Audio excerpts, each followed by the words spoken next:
ஹalleluya தேவனே உமக்கு நன்றியோடு உம்மை ஸ்தோத்திரிக்கிறோம்ப்பா. முழு இதயத்தோடு முழு பலத்தோடு உம்மை ஆராதிக்கும்படிக்காக உங்களுடைய கிருபையை தருகிற என் தேவாதி தேவனே உமக்கு நன்றியோடு உம்மை ஸ்தோத்திரிக்கிறோம்ப்பா. ஹalleluya உமக்கு நன்றியோடு உம்மை ஸ்தோத்திரிக்கிறோம். ஹalleluya ஹalleluya.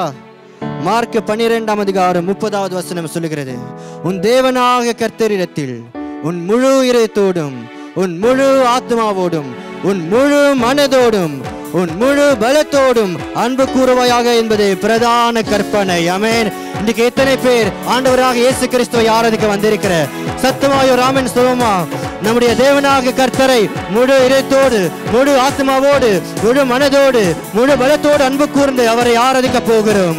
காரணம் ஹல்லேலூயா 69வது வசனம் சொல்லுகிறது, நம்முடைய தேவனாகிய கர்த்தர் ஒருவரே தேவன், அவரை அல்லாமல் வேறொரு தேவன் இல்லை. ஆமென். இதை நாங்கள் அறிக்கையிட்டு ஒன்று கூடி ஆராதிப்போம் என்கிற பாடல் நாங்கள் உற்சாகமாக பாடி தேவனை மகிமைப்படுத்துவோம்.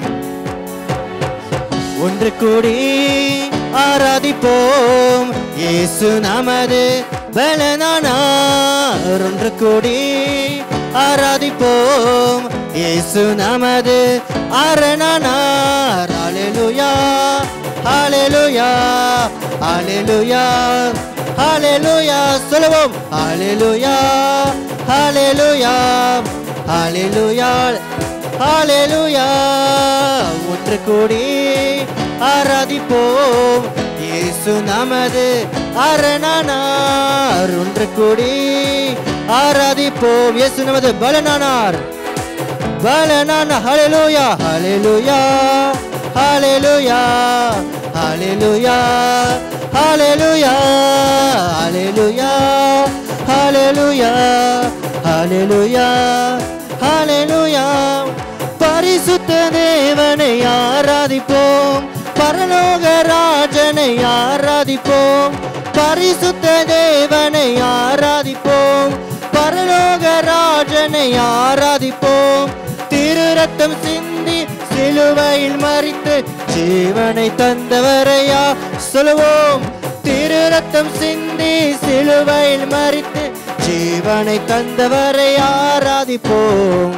ஒன்று கூடி ஆராதிப்போம் இயேசு நமது பலனானார். ஒன்று கூடி ஆராதிப்போம் இயேசு நமது ஹalleluya ஹalleluya ஹalleluya ஹalleluya.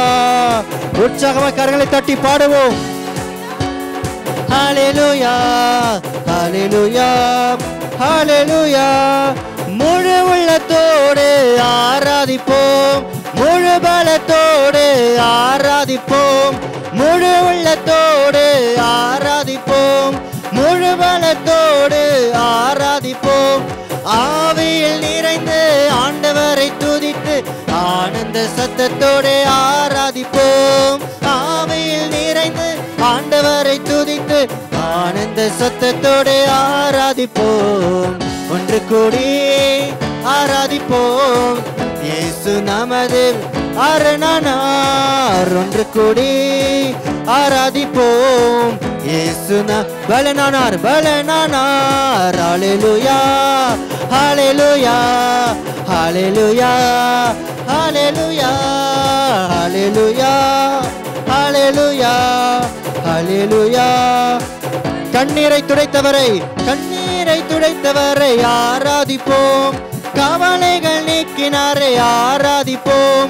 கண்ணீரை துடைத்தவரை ஆராதிப்போம், கவலைகள் நீக்கினாரை ஆராதிப்போம். கண்மணி போல காலமெல்லாம் காக்கும் கர்த்தாதி கர்த்தரை ஆராதிப்போம். கண்மணி போல காலமெல்லாம் காக்கும் கர்த்தாதி கர்த்தரை ஆராதிப்போம். ஒன்று கூடி ஆராதிப்போம் இயேசு நமது பலனானார். ஒன்று கூடி ஆராதிப்போம் இயேசு நமது அரணானார். ஹalleluya ஹalleluya ஹalleluya ஹalleluya சொல்லுவோம். ஹalleluya ஹalleluya ஹalleluya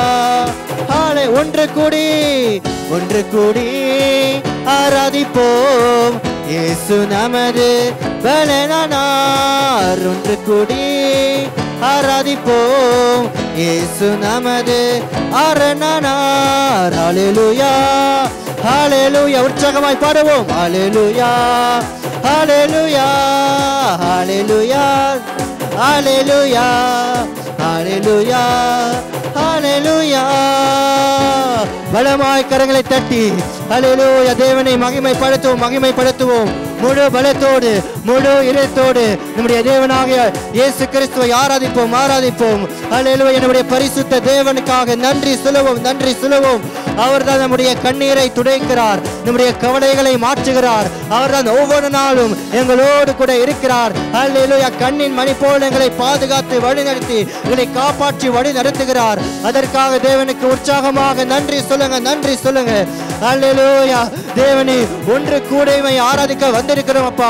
உம்முடைய சபையிலே ஒன்று கூடைமை ஆராதிக்க வந்திருக்கிறோம். ஹல்லேலூயா. காரணம் அப்பா, நீர்தான் பரிசுத்தம் உள்ள தேவன். நீர்தான் அப்பா ஒவ்வொரு நாளும் எங்களோடு கூட இருந்து எங்களுடைய கண்ணீரை துடைத்து எங்களை பாதுகாத்து எங்களை வழி நடத்துகிறவராய் இருக்கிறீர். அதற்காக உமக்கு நன்றியோடு உம்மை ஸ்தோத்திரிக்கிறேன். பரிசுத்த ஆவியானவரே, எங்கள் மத்தியிலே இறங்கி வந்திருக்கிறீர். எங்களை நடத்துவதற்காக எங்கள் மத்தியிலே இருக்கிறீர். அதற்காக உமக்கு நன்றியோடு உம்மை ஸ்தோத்திரிக்கிறோம். ஹல்லேலூயா. எங்களுடைய கவலைகளை மாற்றுகிற தேவனே, உமக்கு நன்றியோடு உம்மை ஸ்தோத்திரிக்கிறேன் அப்பா. துக்கத்திலே சந்தோஷத்தை தருகிற தேவனே, உமக்கு நன்றியோடு உம்மை ஸ்தோத்திரிக்கிறேன் அப்பா. ஹல்லேலூயா. எங்களுக்காக ஜீவனை தந்தவரே உமக்கு நன்றி அப்பா. ஜீவனை தந்தவரே உமக்கு நன்றியோடு உம்மை ஸ்தோத்திரிக்கிறேன் அப்பா. ஹல்லேலூயா ஹல்லேலூயா. ஆனந்த சத்தத்தோடு கம்பீரத்தோடு உம்மை ஆராதிக்கும்படிக்காக உம்முடைய கிருபையை தந்திருக்கிறீர். அதற்காக இயேசுவே உமக்கு நன்றியோடு உம்மை ஸ்தோத்திரிக்கிறப்பா. நன்றியோடு உம்மை ஸ்தோத்திரிக்கிறோம்ப்பா. பரிசுத்தமுள்ள தேவனே, ஹல்லேலூயா, உம்மை ஆராதிக்கிறோம். பரிசுத்தரே உம்மை ஸ்தோத்திரிக்கிறோம் அப்பா. சேனைகளின் கர்த்தாவே உம்மை உயர்த்துகிறோம் தேவனே. ஹல்லேலூயா. எங்களுடைய பலனாய் இருக்கிற கர்த்தாவே, ஹல்லேலூயா, உம்மை உயர்த்துகிறேன். எங்களுடைய அரணானரே, உமக்கு நன்றியோடு உம்மை ஸ்தோத்திரிக்கிறேன் அப்பா. ஹல்லேலூயா ஹல்லேலூயா. தேவனே, உமக்கு நன்றியோடு உம்மை ஸ்தோத்திரிக்கிறோம் அப்பா. முழு உள்ளத்தோடு ஆராதிப்போம், முழு பலத்தோடு சொல்லுவோம். முழு பலத்தோடு ஆராதிப்போம். ஆவியில் நிறைந்து ஆண்டவரை துதித்து ஆனந்த சத்தத்தோடு ஆராதிப்போம். ஆவியில் நிறைந்து ஆண்டவரை துதித்து ஆனந்த சத்தத்தோடு ஆராதிப்போம். ஒன்று கூடி ஆராதிப்போம். இயேசு நமது சொல்லுவோம்.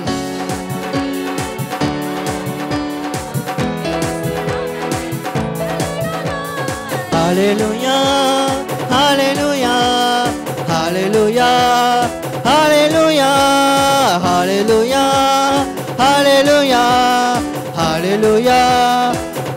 ஒன்று கூடி ஆராதிப்போம். இயேசு நமது பலனானார். ஒன்று கூடி ஆராதிப்போம். இயேசு நமது அரணானார். ஹல்லேலூயா. தேவனே, உமக்கு நன்றியோடு உம்மை ஸ்தோத்திரிக்கிறோம் அப்பா. ஹல்லேலூயா. யாராவது ஒரு சத்தமாக தேவனுக்கு நன்றி சொல்லி துதிப்போம்.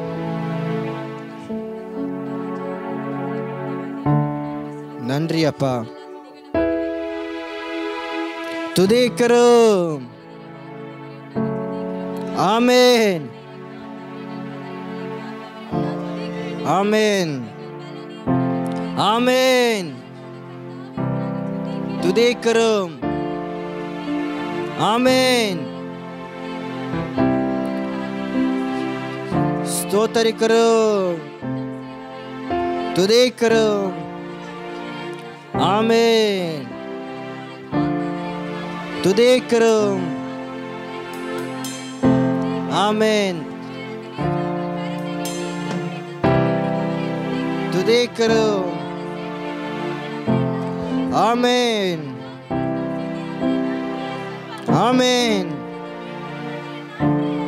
ஆமென் ஆமென் ஆமென் ஆமென். ஹல்லேலூயா. நம்முடைய தேவனாலே கூடாத காரியம் ஒன்றுமில்லை. ஆமென். அவர் எல்லாவற்றையும் செய்ய முடியும். அவர் சகலத்தையும் செய்ய அவர் வல்லவராய் இருக்கிறார். அவர் செய்ய நினைத்தது ஒரு காலமும் தடைப்படாது. எந்த மனுஷனும் எந்த ஆவியையும் இதை தடுக்க நிறுத்த முடியாது. ஆமென். தரிசனம் தந்த தேவன், வாக்குத்தத்தத்தை தந்த தேவன் அதை நிறைவேற்றுவதற்கு உண்மையுள்ளவராய் இருக்கிறார். ஆமென். இதற்காக நாங்கள் தேவனுக்கு நன்றி செலுத்தி இந்த பாடலை பாடி நம்முடைய தேவனை உயர்த்துவோம். தேவரீர் நீர் சகலமும் செய்ய வல்லவர். தேவனே உமக்குப்பான தேவன் யார்? தேவரீர் நீர் சகலமும் செய்ய வல்லவர். தேவனே உமக்குப்பான தேவன் யார்? நீர் செய்ய நினைத்தது நிறைவேறும். நீர் செய்வதை தடுப்பவன் யார்? நீர் செய்ய நினைத்தது நிறைவேறும். நீர் செய்வதை தடுப்பவன் யார்? தேவரே நீர் சகலமும் செய்ய வல்லவர். தேவனே உமக்குப்பான தேவன் யார்? தரிசனம் தந்தவர், தரிசனம் தந்தவர் நீர் அல்லவோ? தவறாமல் நிறைவேற்றி முடிப்பீரே. சவால்கள் என்றும் ஜெயித்திடுவேன். சர்வ வல்லவர் நீர். சொல்லுவோம். தரிசனம் தந்தவர் நீர் அல்லவோ? தவறாமல் நிறைவேற்றி முடிப்பீரே. சவால்கள் என்றும் ஜெயித்திடுவேன். சர்வ வல்லவர் நீர் தானே. தேவரீர் நீர் சகலமும் செய்ய வல்லவர். தேவனே உமக்குப்பான தேவன் யார்? தேவரீர், தேவரீர் நீர் சகலமும் செய்ய வல்லவர். தேவனே உமக்குப்பான தேவன் யார்? நீர் செய்ய நினைத்தது, நீர் செய்ய நினைத்தது நிறைவேறும். நீர் செய்வதை தடுப்பவர். உற்சாகமாய் பாடுவோம். நீர் செய்ய நினைத்தது நிறைவேறும். நீர் செய்வதை தடுப்பவன் யார்? தேவரீர் நீர் சகலமும் செய்ய வல்லவர். தேவனே உமக்குப்பான தேவன் யார்? தடைகளை உடைப்பவர் நீர்தானே. தடுப்பவர் எவரும் இங்கில்லையே. கடலையும் ஆற்றையும் கடந்திடுவேன். கண்மலையே உம்மை துதித்திடுவேன். தடைகளை உடைப்பவர் நீர்தானே. தடுப்பவர் எவரும் இங்கில்லையே. கடலையும் ஆற்றையும் கடந்திடுவேன். கண்மலையே உம்மை துதித்திடுவேன். தேவரீர் நீர் சகலமும் செய்ய வல்லவர். தேவனே உமக்குப்பான தேவன் யார்? தேவரீர் நீர் சகலமும் செய்ய வல்லவர். தேவனே உமக்குப்பான தேவன் யார்? உமக்குப்பானவர் யார்? உமக்குப்பானவர் யார்? உமக்குப்பானவர் யார்? உமக்குப்பானவர் யார்? உமக்குப்பானவர் யார்? வானத்திலும் பூமியிலும் உமக்குப்பானவர் யார்? அல்லேலூயா. வானத்திலும் பூமியிலும் உமக்குப்பானவர். கர்த்தாவே, கர்த்தாவே, தேவர்களில் உமக்குப்பானவர் யார்? வானத்திலும் பூமியிலும் உமக்குப்பானவர் யார்? சொல்லுவோம். கர்த்தாவே, தேவர்களில் உமக்குப்பானவர் யார்? வானத்திலும் பூமியிலும் உமக்குப்பானவர் யார்? உமக்குப்பானவர், உமக்குப்பானவர் யார்? உமக்குப்பானவர் யார்? சொல்லுவோம். உமக்குப்பானவர் யார்? உமக்குப்பானவர், உமக்கு உமக்கொப்பானவர் யார்? உமக்கொப்பானவர் யார்? உமக்கொப்பானவர் யார்? உமக்கொப்பானவர் யார்? உமக்கொப்பானவர் யார்? வானத்திலும் பூமியிலும் உமக்கொப்பானவர் யார்? அல்லேலூயா. வானத்திலும் பூமியிலும் உமக்கொப்பானவர். நீர் செய்ய நினைத்தது, நீர் செய்ய நினைத்தது நிறைவேறும். நீர் செய்வதை தடுப்பவன் யார்? நீர் செய்ய நினைத்தது நிறைவேறும். நீர் செய்வதை தடுப்பவர் தேவரீர். தேவரீர் நீர் சகலமும் செய்ய வல்லவர்.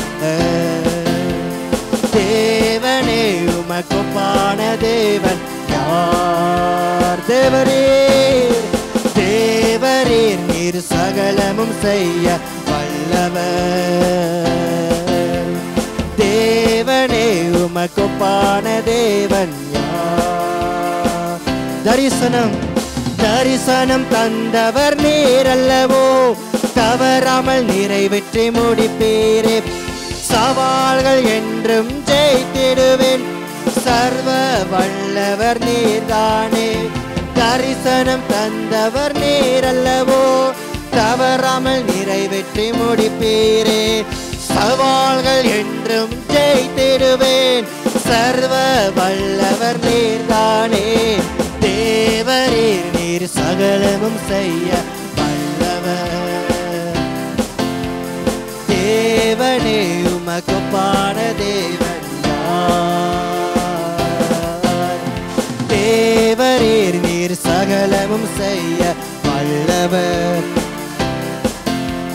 தேவனே உமக்கொப்பான தேவன் யார்? நீர் செய்ய நினைத்தது, நீர் செய்ய நினைத்தது நிறைவேறும். நீர் செய்வதை தடுப்பவன் யார்? சொல்லுவோம். நீர் செய்ய நினைத்தது நிறைவேறும். நீர் செய்வதை தடுப்பவர் யார்?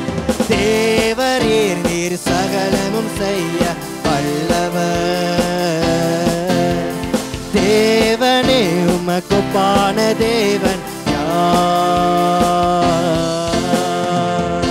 அல்லேலூயா. தேவனே உமக்கு நன்றியோடு உம்மை ஸ்தோத்தரிக்கிறோம்ப்பா.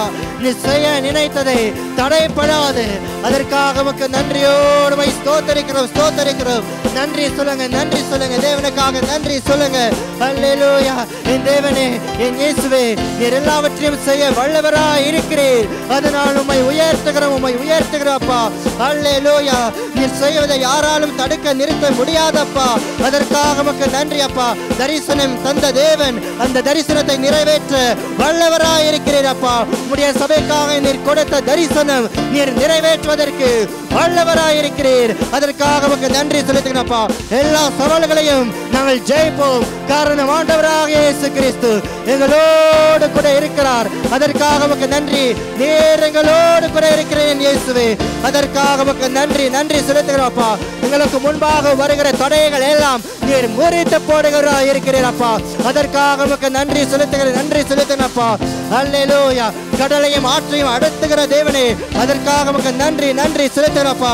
கடல் மேலே நடந்த தேவனே அப்பா, இந்த கடலை நாங்கள் ஜெயிக்கும்படிக்காக எங்களுக்காக உம்முடைய வெற்றியை தருகிறவராய் இருக்கிறீர். அதற்காக உமக்கு நன்றி. பரிசுத்த ஆவியானவரே, நீர் எங்களுக்குள் இருந்து அப்பா எங்களுடைய வாழ்க்கையில வெற்றி வெற்றி வெற்றியை காண செய்வீர்.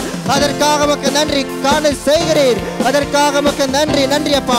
உமக்கு ஒப்பான தேவன் யாரும் இல்லை என் இயேசப்பா. உமக்கு ஒப்பான தேவன் யாருமே இல்லை. உம்மை போல வேறொரு தேவன் இல்லை அப்பா. அதற்காக உம்மை உயர்த்துகிறேன். செங்கடலை பிளந்து உம்முடைய பிள்ளைகளை இந்த செங்கடலை நடக்க செய்தீரே அப்பா. அதற்காக உமக்கு நன்றி நன்றி செலுத்துகிறேன் அப்பா. அல்லேலூயா. நம்முடைய ஜனங்களை வழி நடத்துகிற தேவனாய் இருக்கிறீர். அதற்காக உமக்கு நன்றி. நீர் நல்லவர் அப்பா. நீர் சர்வ வல்லமை உள்ளவர். அதனால் உம்மை வணங்குகிறேன் அப்பா. அல்லேலூயா. தேவனே உமக்கு நன்றியோடு ஸ்தோத்தரிக்கிறேன். அல்லேலூயா. சகலத்தையும் செய்கிற நம்முடைய தேவனுக்கு யாராவது சத்தமாக தேவனுக்கு நன்றி சொல்லி துதிப்போம்.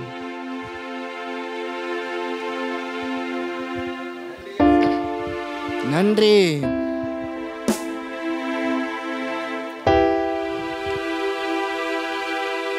நன்றி. நன்றி.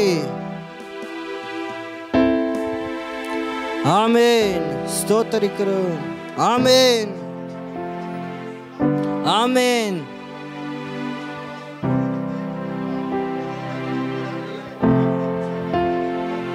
ஆமென்.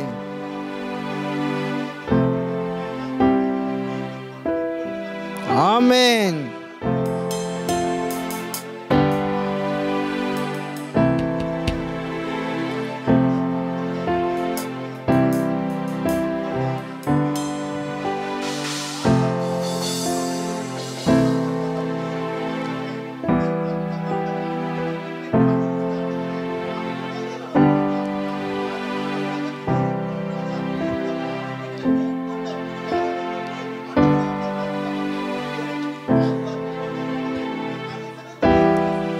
ஆமென்.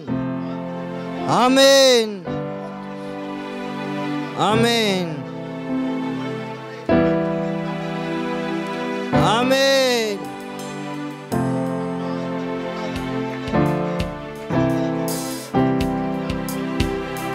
நன்றி. நன்றி செலுத்துகிறோம். ஆமென். தேவ பிரசன்னமே இறங்கே வந்திடுதே. ஓ தேவ பிரசன்னமே இறங்கே வந்திடுமே. தேவ பிரசன்னமே கேட்போமா? தேவ பிரசன்னமே இறங்கே வந்திடுதே. ஓ தேவ பிரசன்னமே இறங்கே வந்திடுதே.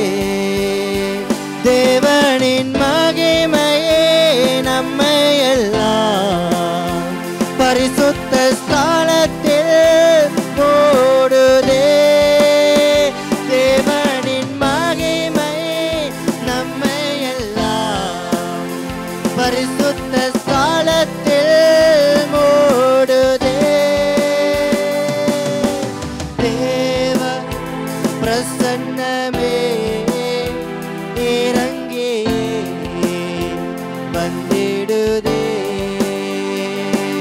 ஓ தேவ பிரசன்னமே இறங்கே வந்திடுதே.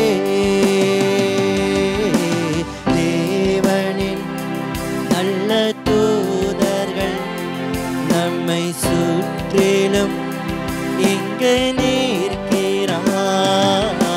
தேவனின் நல்ல தூதர்கள் நம்மை சுற்றிலும் இங்கு நிற்கிறார்.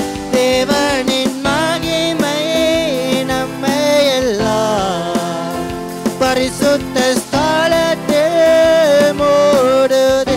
சொல்லுவோம். தேவனின் மகிமையே நம்மை எல்லாம் பரிசுத்த ஸ்தலத்தில் மூடுதே. தேவ பிரசன்னமே இறங்கே வந்திடுதே. ஓ தேவ பிரசன்னமே இறங்கே வந்திடுதே. தேவனின் தூய அக்கினி இங்கு நமக்குள்ளே இறங்கி வந்திடுதே.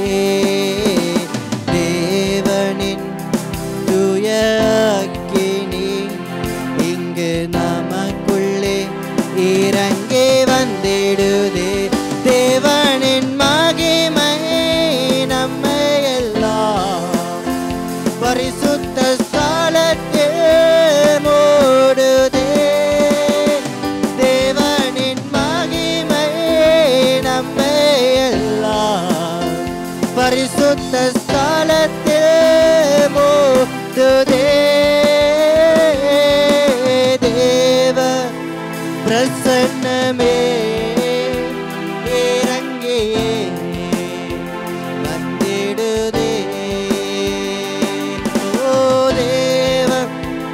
பிரசன்னமே இறங்கி வந்திடுதே. வானத்தின் அபிஷேகமே இங்கு நமக்குள்ளே நிரம்பிவள். வாஞ்சையோடு கேட்போமா? வானத்தின் அபிஷேகமே இங்கு நமக்குள்ளே நிரம்பி வழியுதே.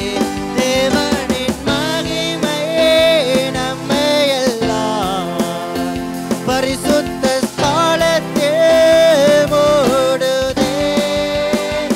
தேவனின் மகிமையே நம்மை எல்லாம் பரிசுத்த ஸ்தலத்தில் மூடுதே. ஓ தேவ பிரசன்னமே இறங்கி வந்திடுதே. ஓ தேவ பிரசன்னமே இறங்கி வந்திடு. தேவனின் மகிமை, தேவனின் மகிமையே நம்மை எல்லாம் பரிசுத்த ஸ்தலத்தில் மூடுதே. சொல்லுவோம், தேவனின் மகிமையே நம்மை எல்லாம் பரிசுத்த ஸ்தலத்தில் மூடுதே. தேவனின் மகிமை, தேவனின் மகிமையை நம்மை எல்லாம் பரிசுத்த ஸ்தலத்தில் மூடு. தேவனின் மகிமை, தேவனின் மகிமையை நம்மை எல்லாம் பரிசுத்த ஸ்தலத்தில் மூடுதே. இன்னும் ஒரு விசை, தேவனின் மகிமை நம்மை எல்லாம் பரிசுத்த ஸ்தலத்தில் மூடுதே. தேவ பிரசன்னம், தேவ பிரசன்னமே இறங்கி வந்திடுதே. ஓ தேவ பிரசன்னமே இறங்கி வந்திடுதே. ஹல்லேலூயா. தேவனே, உமக்கு நன்றியோடு உம்மை ஸ்தோத்தரிக்கிறோம் அப்பா. உம்முடைய அளவிலாத பிரசன்னத்திற்காக இதை நிரப்புகிற பரிசுத்தரே, உமக்கு நன்றியோடு உம்மை ஸ்தோத்தரிக்கிறோம் அப்பா. உம்முடைய பரிசுத்த ஆவியானவர் எங்களுக்காக அனுப்பின தேவனே, உமக்கு நன்றியோடு உம்மை ஸ்தோத்தரிக்கிறோம் அப்பா. வானத்தின் அபிஷேகத்தினால் எங்களை நிரப்புகிற எங்கள் தேவனே, உமக்கு கோடி கோடி கோடி நன்றியோடு உம்மை ஸ்தோத்தரிக்கிறோம் அப்பா. அல்லேலூயா. எங்கள் மத்தியிலே இறங்கி வந்த தேவனே, உமக்கு கோடி கோடி நன்றியோடு உம்மை ஸ்தோத்தரிக்கிறேன் அப்பா. அல்லேலூயா. இந்த எல்லா துதியும் கனமும் மகிமையும் இயேசு கிறிஸ்துவின் நாமத்தினாலே ஏறெடுக்கிறோம் நல்ல பரலோக பிதாவே. ஆமென் ஆமென். உற்சாகமாக கரங்களை தட்டி தேவனுக்கு நன்றி சொல்லுவோம். அல்லேலூயா. எல்லாரும் எழுந்து நின்று ஒரு விசை இந்த மாதம் முழுவதும் கண்மணி போல எங்களை பாதுகாத்த இந்த தெய்வத்தை கோடான கோடி நன்றி சொல்லி ஜெபிப்போம். நன்றி அப்பா, நன்றி அப்பா தகப்பனே. இந்த மாதம் முழுவதும் ஆண்டவரே தகப்பனே, எங்களை கண்மணி போல நீர் பாதுகாத்து வந்ததுக்காக நன்றி செலுத்துகிறோம். நன்றி செலுத்துகிறோம் ஐயா தகப்பனே. அப்பா நீர் நல்லவர் வல்லவர் ஐயா தகப்பனே. அப்பா இந்த கூடி வந்திருக்கிற எங்கள் மேல் ஆண்டவரே உடைய வல்லமை ஆவியை ஊட்டிவீராக தகப்பனே, அபிஷேகத்தை ஊட்டிவீராக தகப்பனே. அப்பா இந்த வேளையிலும் ஆண்டு தகப்பனே, நீர் அற்புதங்கள் செய்கிற தேவனே உமக்கு நன்றி அப்பா, நன்றி அப்பா தகப்பனே.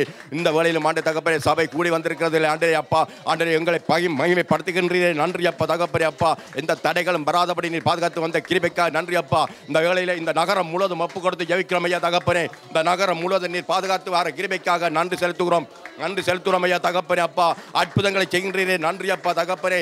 வர முடியாதவர்களை ஆண்டவரே நீர் அப்பா ஆண்டவரே இந்த இடத்தில் கொண்டு வந்து சேர்ப்பீராக தகப்பனே. அப்பா எல்லா தடைகளை நீக்கி போடுவீராக தகப்பனே. அப்பா ஆண்டவரே நீர் அற்புதங்களை செய்கிற தேவன் அல்லவா தகப்பனே. அப்பா இந்த வேளையில் ஆண்டவரே இந்த ஓய்வு நாளில் ஆண்டு தகப்பனே அப்பா எந்த தடைகளும் வராதபடி ஆண்டவரே எந்த நோய்களும் அணுகாதபடி நீர் பாதுகாத்து வர கிருபைக்காக நன்றி செலுத்துகிறோம், நன்றி செலுத்துகிறோம் ஐயா தகப்பனே. அப்பா சகலதி நீரை பொறுப்படுத்தி எழுதுகிறார் சர்வருடைய இயேசு நாமத்தில் வேண்டிக்கிறேன் ஜீவனுள்ள நல்ல பிதாவே.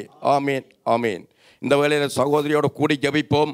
சபையில் உள்ள ஒவ்வொருவருக்கும் சரீர ஆரோக்கியத்தையும் அற்புதங்களை செய்து கேட்டு ஜெபிப்போம். ரத்தத்தை தெளித்து ஒவ்வொருவர் மீதும் ஆண்டவரே இந்த வேளையில் அப்பா சகோதரியோடு கூடி எல்லோரும் கூடி ஜெபிப்போம்.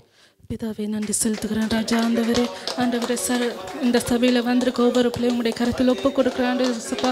அவருடைய ஆவி ஆத்மா சரத்தை இயேசு கிறிஸ்து ரத்தத்தை பூசுகிறோம் ஆண்டவரே சப்பா.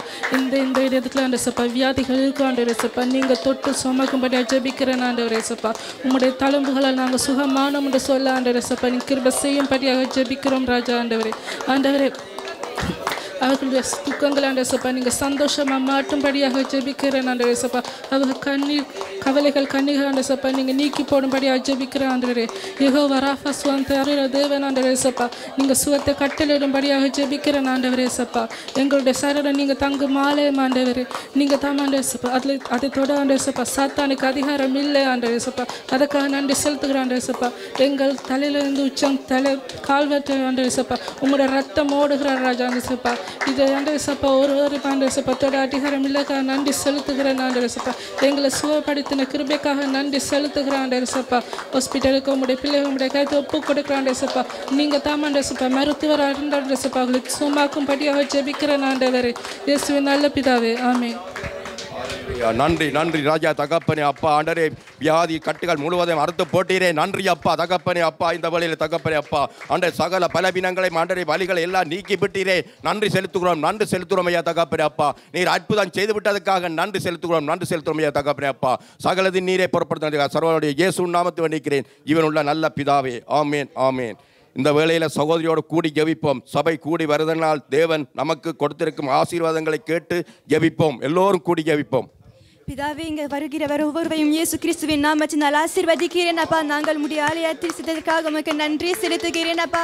எங்களுடைய ஆவிக்குரிய ஆசீர்வாதத்திற்காக ஜெபிக்கிறேன் அப்பா. தேவனுடைய பிரசன்னத்தை நாங்கள் அறிந்து கொள்ள செய்வீராக அப்பா. தேவனுடைய அன்பை எங்களுக்குள்ளே ஊற்றும்படிற்காக ஜெபிக்கிறேன் அப்பா. நீங்கள் தருகின்ற இளைப்பாறுதலும் சந்தோஷமும் எங்களுக்கு தாருங்க அப்பா. நாங்கள் உங்களுடைய வசனத்தை கேட்கும்போது அப்பா எங்களுடைய விசுவாசத்தை பெருகும்படிற்காக ஜெபிக்கிறேன் அப்பா. எங்களுடைய ஆத்மாவிற்கு தேவையான உணவை எங்களுக்கு தாருங்க அப்பா. எங்களுடைய ஆத்துமாவின் பலன் தந்து எங்களை நடத்தும்படிற்காக ஜெபிக்கிறேன் அப்பா. நாங்கள் உம்முடைய ஆலயத்தில் வரும்போது அப்பா எங்களுடைய பாரங்கள் எல்லாம் ஜெபத்தினால் இறக்கி வைக்க கிருபை தாருங்க அப்பா.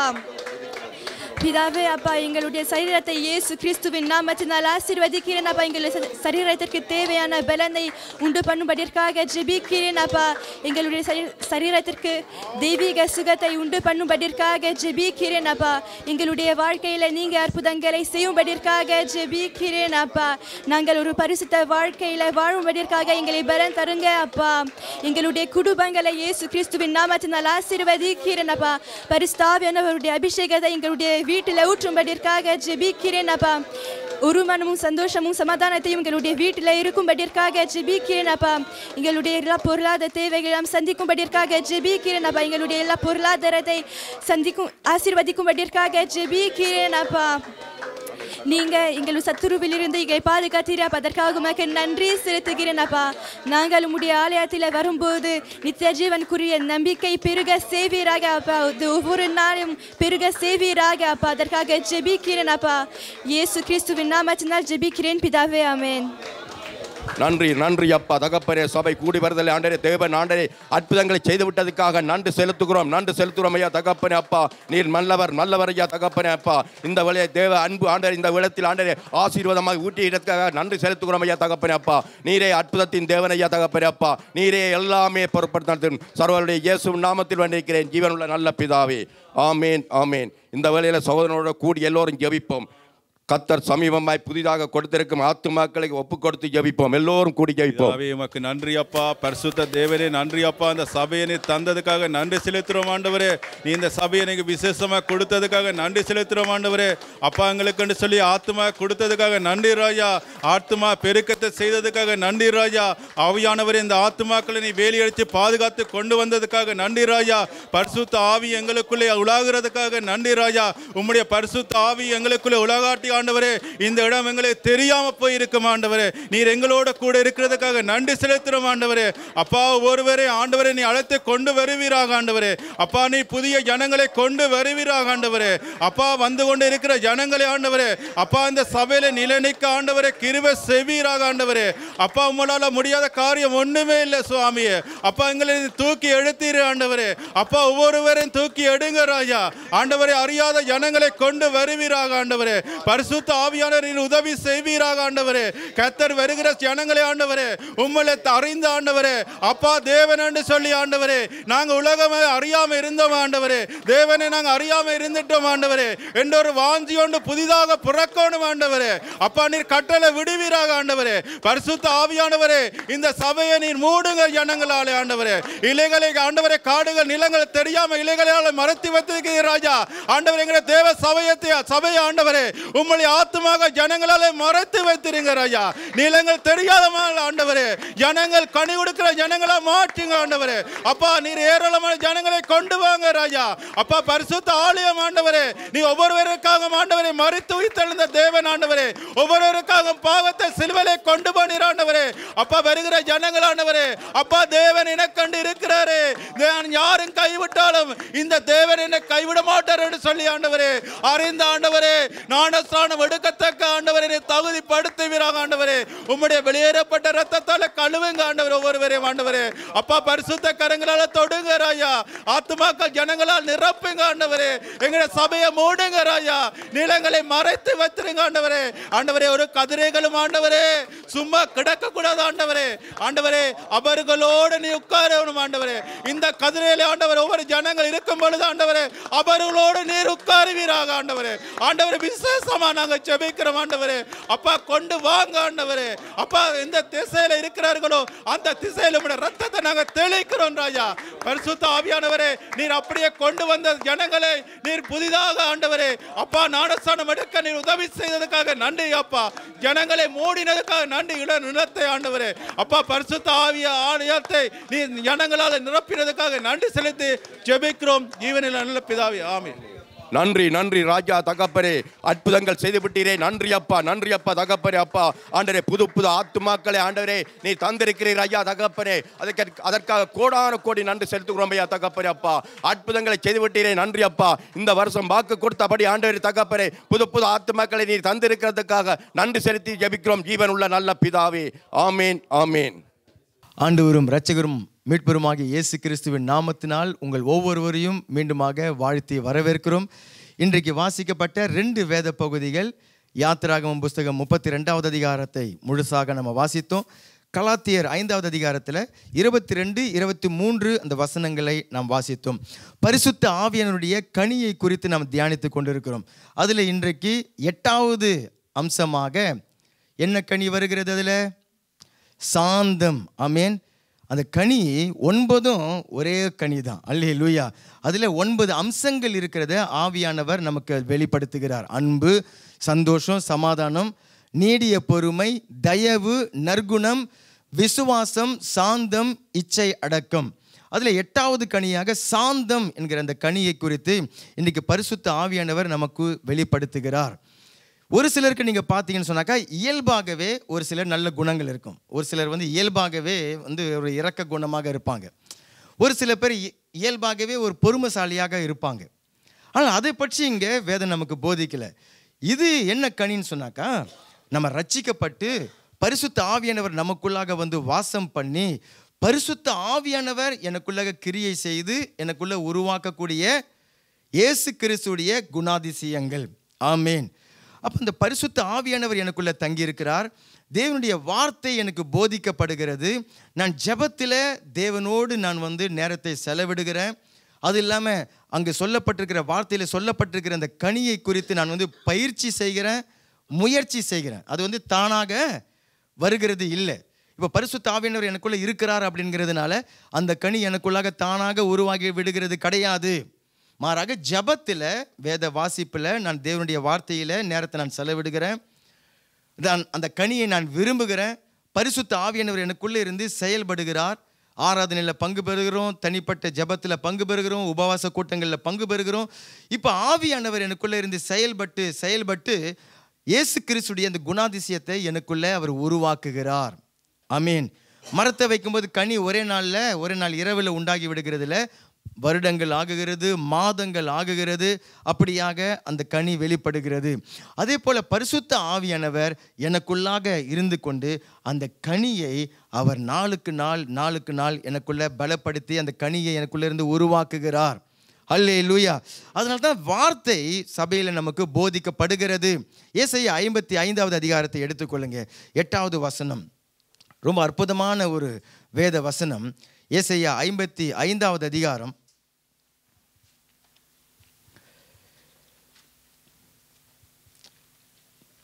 55:8 நான் வாசிக்கிறேன் பாருங்க. என் நினைவுகள் உங்கள் நினைவுகள் அல்ல, உங்கள் வழிகள் என் வழிகளும் அல்ல என்று கர்த்தர் சொல்லுகிறார். பூமியை பார்க்கிலும் வானங்கள் எப்படி உயர்ந்திருக்கிறதோ அப்படியே உங்கள் வழியை பார்க்கிலும் வழிகளை பார்க்கிலும் என் வழிகளும், உங்கள் நினைவுகளை பார்க்கிலும் என் நினைவுகளும் உயர்ந்திருக்கிறது. அங்கே தேவன் என்ன சொல்கிறாருனாக்கா, நமக்குள்ளே இயல்பாக இந்த கனி இயல்பாக நமக்குள்ளே இருக்கிறது கிடையாது. இந்த கனி எல்லாவற்றுக்கும், இந்த குணாதிசயங்கள் எல்லாவற்றுக்கும் ஊற்றானவர் யார்? தேவன் தான் அந்த ஊற்றானவர். அன்புக்கு ஊற்று, சந்தோஷம் சமாதானத்துக்கு ஊற்று, அவர் தான் அந்த ஊற்றாக இருக்கிறவர். அப்போ நாம் பாவத்தில் விழுந்த மனுஷ சந்ததியாக இருந்தோம். இப்போ கிறிஸ்துவுக்குள்ளாக நம்ம ரட்சிக்கப்பட்டு தேவனை ஆராதிக்கிறவர்களாக நம்ம இருக்கிறோம். அப்போ தேவன் நம்மை பார்த்து சொல்கிறாரு, என்னுடைய நினைவுகள் உங்களுடைய நினைவுகள் அல்ல. வித்தியாசமாக இருக்குது அது. என்னுடைய வழிகள் உங்களுடைய வழிகள் அல்ல அப்படின்னு சொல்லிட்டு அவர் சொல்கிறாரு. பூமியை பார்க்கிற வானங்கள் எவ்வளவு உயர்ந்திருக்கிறதோ அப்படியே உங்கள் வழிகளை பார்க்கலாம் என் வழிகளும், உங்கள் நினைவுகளை பார்க்கலாம் என் நினைவுகளும் உயர்ந்து இருக்கிறது. அவ்வளோ வித்தியாசம் இருக்கிறதுன்னு சொல்லி சொல்கிறார். இப்போ தேவன் அன்பு செய்கிறவர் இல்லை, அன்பாக இருக்கிறார். தேவன் அன்பாகவே இருக்கிறார். இப்போ நானும் கொஞ்சம் அன்பு செய்கிறேன், மனைவியை பிள்ளைகளை கொஞ்சம் நான் அன்பு செய்கிறேன். இப்போ நான் அன்பு செய்கிற லெவலையும் தேவன் அன்பு செய்கிற லெவலையும் வச்சு ஒப்பிட்டு பார்த்தாக்க எவ்வளோ வித்தியாசம் இருக்குதான். பூமிக்கு வானம் எவ்வளோ உயரமாக இருக்கிறதோ அவ்வளவு உயரமாக அது அவ்வளோ வித்தியாசப்பட்டு இருக்கிறது. ஆனால் நம்ம எதற்காக அழைக்கப்பட்டிருக்கிறோம்? நம்முடைய குமாரனுடைய சாயலுக்கு ஒப்பாக இருக்கும்படிக்காகத்தான் உங்களையும் என்னையும் தேவன் இந்த ரட்சிப்பில் அவர் அழைத்திருக்கிறார். அப்போ அதற்காக தேவன் என்ன பண்ணுகிறார் பாருங்க. இப்போ 10வது வசனத்தில் அதற்காகத்தான் இப்போ அவருடைய நினைவுகள் எனக்கு உண்டாகணும், அவருடைய வழிகளைப் போல என்னுடைய வழிகள் மாற வேண்டும், அவருடைய வழிகளை நான் அறிந்து கொண்டு அதன்படி நான் நினைக்கணும், அதில் நடக்கணும். அவருடைய நினைவுகள் எப்படிப்பட்டது என்கிறது அறிந்து கொண்டு அதில் நான் நடக்கணும். அவருடைய அந்த குணாதிசயங்கள் எனக்குள்ள நாளுக்கு நாள் இயேசு கிறிஸ்துடைய குணாதிசயங்கள் எனக்குள்ளாக உருவாக வேண்டும். அப்போ அதுக்கு தேவன் என்ன பண்ணுகிறாருன்னு சொன்னாக்கா 10வது வசனத்தில், மாரியும் உறைந்த மழையும் வானத்திலிருந்து இறங்கி அந்த இடத்திற்கு திரும்பாமல் பூமியை நினைத்து அதில் முளை கிளம்பி விளையும்படிக்கு செய்து விதைக்கிறவனுக்கு விதையையும் புசிக்கிறவனுக்கு ஆகாரத்தையும் கொடுக்கிறது எப்படியோ. என்ன சொல்கிறாரு? வானத்திலேருந்து மழை பெய்யுது, பனி பெய்யுது இல்லையா, அது மழை பெய்யுது, பூமியை நினைக்கிறது. பூமியை நினச்சிட்டு அதுலேருந்து அந்த புல்லுகளை எல்லாம் முளைத்து எழும்பும்படிக்காக செய்து விதைக்கிறவன் ஒரு விவசாயியாக இருந்தால் என்ன அர்த்தம்? அவன் விதைக்கிறவனுக்கு விதையை, அந்த பூமி தான், அதுலேருந்து விளைஞ்ச அந்த செடிகள் தான் அது கொடுக்கிறது. புசிக்கிறவனுக்கு அது ஆகாரத்தையும் கொடுக்கிறது. இந்த காட்சியை கற்பனை பண்ணி பாருங்கன்னு சொல்லி சொல்கிறார். இது எப்படி நடக்கிறது? மழை பெஞ்சிட்டு அது ஒரு வேலையும் செய்யாமல் அப்படியே வானத்துக்கு ஏறி போயிருதா? இல்லை, அது வெறுமையாக திரும்புறது கிடையாது. வானத்துக்கு திரும்ப போகுது, அந்த தண்ணீர் போகுதா இல்லையா? மழை பெஞ்சிட்டு மறுபடியும் அது எவாப்ரேட் ஆகிட்டுன்னா ஆகுது, அது மேலே தான் போகுது. ஆனால் அது வெறுமையாக போகிறது இல்லை, அது ஏதோ ஒரு காரணத்துக்காக தேவன் அனுப்பிச்சாரு. அது பூமியை நினைக்கணும், அதில் புல்லுகளை விளைய செய்யணும், விதைக்கிறவனுக்கு விதையையும் புசிக்கிறவனுக்கு ஆகாரத்தையும் அது உண்டு பண்ணணும். அந்த வேலையை செஞ்சுட்டு தான் அது புறப்பட்டு போகிறது. ஆமேன். அப்போ தேவன் சொல்கிறாரு, அதே போல தான் என்னுடைய வாயிலிருந்து புறப்படுகிற வசனமும் இருக்கும். அல்லேலூயா. அப்படியே என் வாயிலிருந்து புறப்படும் வசனமும் இருக்கும், அது வெறுமையாக என்னிடத்திற்கு திரும்பாமல், நான் அந்த வசனத்தை நான் அனுப்புகிறேன், அது வெறுமையாக என்னிடத்தில் திரும்பாமல் நான் விரும்பினதை செய்து. ஆமேன். தேவன் வானத்திலிருந்து மழை பெய்கிறது போல வசனத்தை நம் மேலே பொழிய பண்ணுகிறார். இப்போ அதை தான் செய்துன்னு இருக்கிறார். என்ன செய்துன்னு இருக்கிறாரு? உங்கள் மேலே அந்த வார்த்தை என்கிற மழை பனியை தேவன் பொழிந்து கொண்டு இருக்கிறார். இப்போது அவர் அது ஒரு நோக்கத்தோடு அனுப்புகிறார் இல்லையா? உங்களுக்குள்ளே எனக்குள்ளாக என்னுடைய இருதயத்தில் ஒரு சில காரியங்கள் உண்டாக்கணும் அப்படிங்கிறதுக்காக அதை அனுப்புகிறார். அப்போ என்ன சொல்கிறாருன்னா, அது நான் விரும்புகிறதை செய்து, நீங்கள் விரும்புகிறதில் அல்ல, சித்தப்பா பெரியப்பா விரும்புகிறதில், தேவனுக்கு உங்கள் மேலே ஒரு விருப்பம் இருக்குது உங்களுடைய வாழ்க்கையை குறித்து. அந்த திட்டத்தை நிறைவேற்றத்துக்கு தேவன் என்ன தான் பண்ணுறாரு? உங்களுடைய வாழ்க்கையில் தேவன் ஒரு திட்டத்தை செய்யணும், நிறைவேற்றணும். என்ன தான் பண்ணுறாரு? வார்த்தையை தான் அனுப்புகிறார். அல்லேலூயா. அந்த வார்த்தையை அனுப்பி அவர் சொல்கிறாரு, அது நான் விரும்புகிறதை செய்து மாத்திரம் கிடையாது, நான் அதை அனுப்பின காரியம் ஆகும்படிக்கு வாய்க்கும் அப்படின்னு சொன்னால் என்ன அர்த்தம்னாக்கா, எந்த காரணத்துக்காக அந்த வார்த்தையை நான் வந்து அனுப்பிச்சிருக்கணும், அந்த வார்த்தை இல்லையா. இன்றைக்கி நம்ம உதாரணத்துக்கு சாந்தம் என்கிற கனியை குறித்து நம்ம தியானித்து கொண்டு இருக்கிறோம். அது சம்பந்தமாகத்தான் தேவன் வார்த்தையை என் மேலே அனுப்புகிறார். அந்த வார்த்தையை அனுப்பும் பொழுது அந்த வார்த்தை என்ன நோக்கத்துக்காக அனுப்பப்படுகிறது சொல்லுங்கள்? எனக்குள்ள சாந்தம் என்கிற கனியை உருவாக்குறதுக்காக தான் அந்த வார்த்தை அனுப்பப்படுகிறது. இப்போ ஆண்டவர் என்ன சொல்கிறாருனாக்கா, அந்த வார்த்தை வரும்பொழுது அது நான் அனுப்பின காரியம் ஆகும்படிக்கு வாய்க்குன்னு சொல்கிறார். அப்படின்னு சொன்னால் என்ன அர்த்தம்? அந்த சாந்தம் என்கிற அந்த கனியை எனக்குள்ளாக உருவாக்குவதற்கு தேவையான வல்லமையை அந்த வார்த்தை தான் சுமந்துன்னு வருது. அல்லேலூயா. அப்போ என்னை நோக்கி வரக்கூடிய வார்த்தையில் அந்த வார்த்தை என்ன சொல்லுதோ, அந்த வார்த்தை என்ன சொல்லுகிறதோ அதை எனக்குள்ளே உருவாக்குவதற்கு தேவையான வல்லமை அந்த வார்த்தையிலேயே இருக்குது. அல்லேலூயா. அப்போ நான் என்ன தான் செய்யணும்? ஒரு திறந்த மனதோடு, திறந்த இருதயத்தோடு, கேட்கிற ஒரு காதுகளோடு நான் அந்த வார்த்தையை நான் பெற்றுக்கொள்வேன் என்று சொன்னால், அந்த வார்த்தை என்ன சொல்லுகிறதோ அதை எனக்குள்ளாக அந்த வார்த்தையே உருவாக்கிவிடும். அப்போ பிரசங்கம் எவ்வளோ முக்கியம் பாருங்கள். தேவனுடைய வார்த்தை எவ்வளோ முக்கியம் பாருங்கள். அதை நான் காது கொடுத்து கேட்கிறது எவ்வளோ முக்கியம் பாருங்கள். அல்லேலூயா. ஏன்னா அதுதான் என்னுடைய வாழ்க்கையில் தேவன் விரும்புகிற அந்த காரியத்தை அது நடத்துகிறது. அப்போ இன்றைக்கு நம்ம வாசித்த கலாத்தியர் புஸ்தகத்தில் அந்த கனியில் 8வது கனியாக சாந்தம். சாந்தம் சொன்னால் என்ன அர்த்தம்? முதல்ல சாந்தம் சொன்னால் என்ன கிடையாது. இங்கிலீஷில் அது மீக்னஸ் சொல்லிட்டு சொல்லப்படுகிறது. ஃப்ரான்ஸில் துசர் து. ஏசு சொல்கிறாரு இல்லையா, ஜெசி து ஏ ஆம்பிள், நான் சாந்தமும் மனத்தாழ்மையுமாய் இருக்கிறேன்னு சொல்கிறார். அந்த சாந்தம் துசர் அது மென்மைன்ற மாதிரி அந்த ஃப்ரான்ஸில் வருகிறது. இங்கிலீஷில் மீக்னஸ் சொல்லிட்டு வருகிறது. ஆனால் சாந்தம் சொல்லிட்டும் பொழுது அது எந்த ஒரு கோழைத்தன்மை கிடையாது இல்லையா. சாந்தமாக இருக்கிறாங்க அப்படின்னு சொன்னாக்கா கோழைன்னு சொல்லிட்டு அர்த்தம் கிடையாது. அல்லது அடிக்க நான் பாட்டு பொறுமையாக அப்படியே சகிச்சுக்கிட்டு நான் வாங்கிட்டே இருக்கிறேன், என் தலைமையில் எல்லாம் ஏறி போவாங்க, நான் பாட்டு அப்படியே நம்ம என்ன பண்ணுறது அப்படி சொல்லிட்டு இருந்து விடுகிறது கிடையாது அந்த சாந்தம். ஏன்னு சொன்னாக்கா அநேகர் அந்த சாந்தமாக இருக்கும்போது அவங்க என்ன நினச்சிருவாங்க, கோழை, இவங்களுக்கு ஒன்றும் தெரியாது அப்படிங்கிறது போல அநேகர் எண்ணி விடுவார்கள். ஆனால் உண்மையாக பார்த்தீங்கன்னாக்கா அதுதான் ஒரு ஆவிக்குரிய ஒரு பலன். அல்லேலூயா. சாந்தமாக இருக்கிறது என்கிறது அவர்களுடைய இருதயத்தில் இருக்கக்கூடிய அந்த ஒரு இளைப்பாறுதல், அந்த ஒரு சகிப்பு, அவங்களுடைய அந்த பொறுமை, அவங்க ஒரு உங்கள் மேலே அக்கறையாக இருக்கிறதுனால தான் அவங்க பொறுமையாக இருக்கிறாங்க. ஆமேன். எதிர்க்க நிற்கிற ஆள் மேலே ஒரு அக்கறையாக இருக்கிறதுனால, அன்பாக இருக்கிறதுனால தான் அந்த சாந்தமாக தங்களை காத்து கொள்ளுகிறார்கள். ஆமேன். அதுதான் அந்த சாந்தம். அப்போ சாந்தம் சொல்லும் பொழுது உங்களுக்கு அதாவது எனக்கு திருப்பி தாக்குவதற்கு வல்லமை இல்லை, அந்த நேரத்தில் நான் சாந்தமாக இருக்கிறேன், அது கிடையாது சாந்தம். இப்போ எனக்கு வல்லமை இருக்கிறது, ஒரு காரியத்தை நான் எதிர்த்து நிற்கவோ அல்லது தாக்கவோ அல்லது தட்டி கேட்கவோ என்ன செய்யவோ எனக்கு வல்லமை இருக்குது, அதிகாரம் இருக்குது, உரிமை இருக்குது, என் பக்கம்தான் காரியமும் சாதகமாக இருக்குது அப்படி சொல்லும் பொழுதும் கூட அதை கட்டுப்பாட்டுக்குள்ளாக வைத்து கொண்டு இருக்கிறதுக்கு பேர் தான் சாந்தம். அல்லேலூயா. அதை கட்டுப்படுத்தி கொண்டு அதில் ஒரு பொறுமையாக மென்மையாக அதில் நடந்து கொள்ளுகிறது தான் அந்த சாந்தம் என்கிற அந்த கனி. அப்போ ஆண்டவர் இயேசு கிறிஸ்து சொல்கிறார், நான் சாந்தமாக இருக்கிறேன். அப்போ சாந்தமாக இருக்கும்பொழுது அவங்க என்ன பண்ண மாட்டாங்க, ஒரு முற்கோபியாக இருக்க மாட்டார்கள்.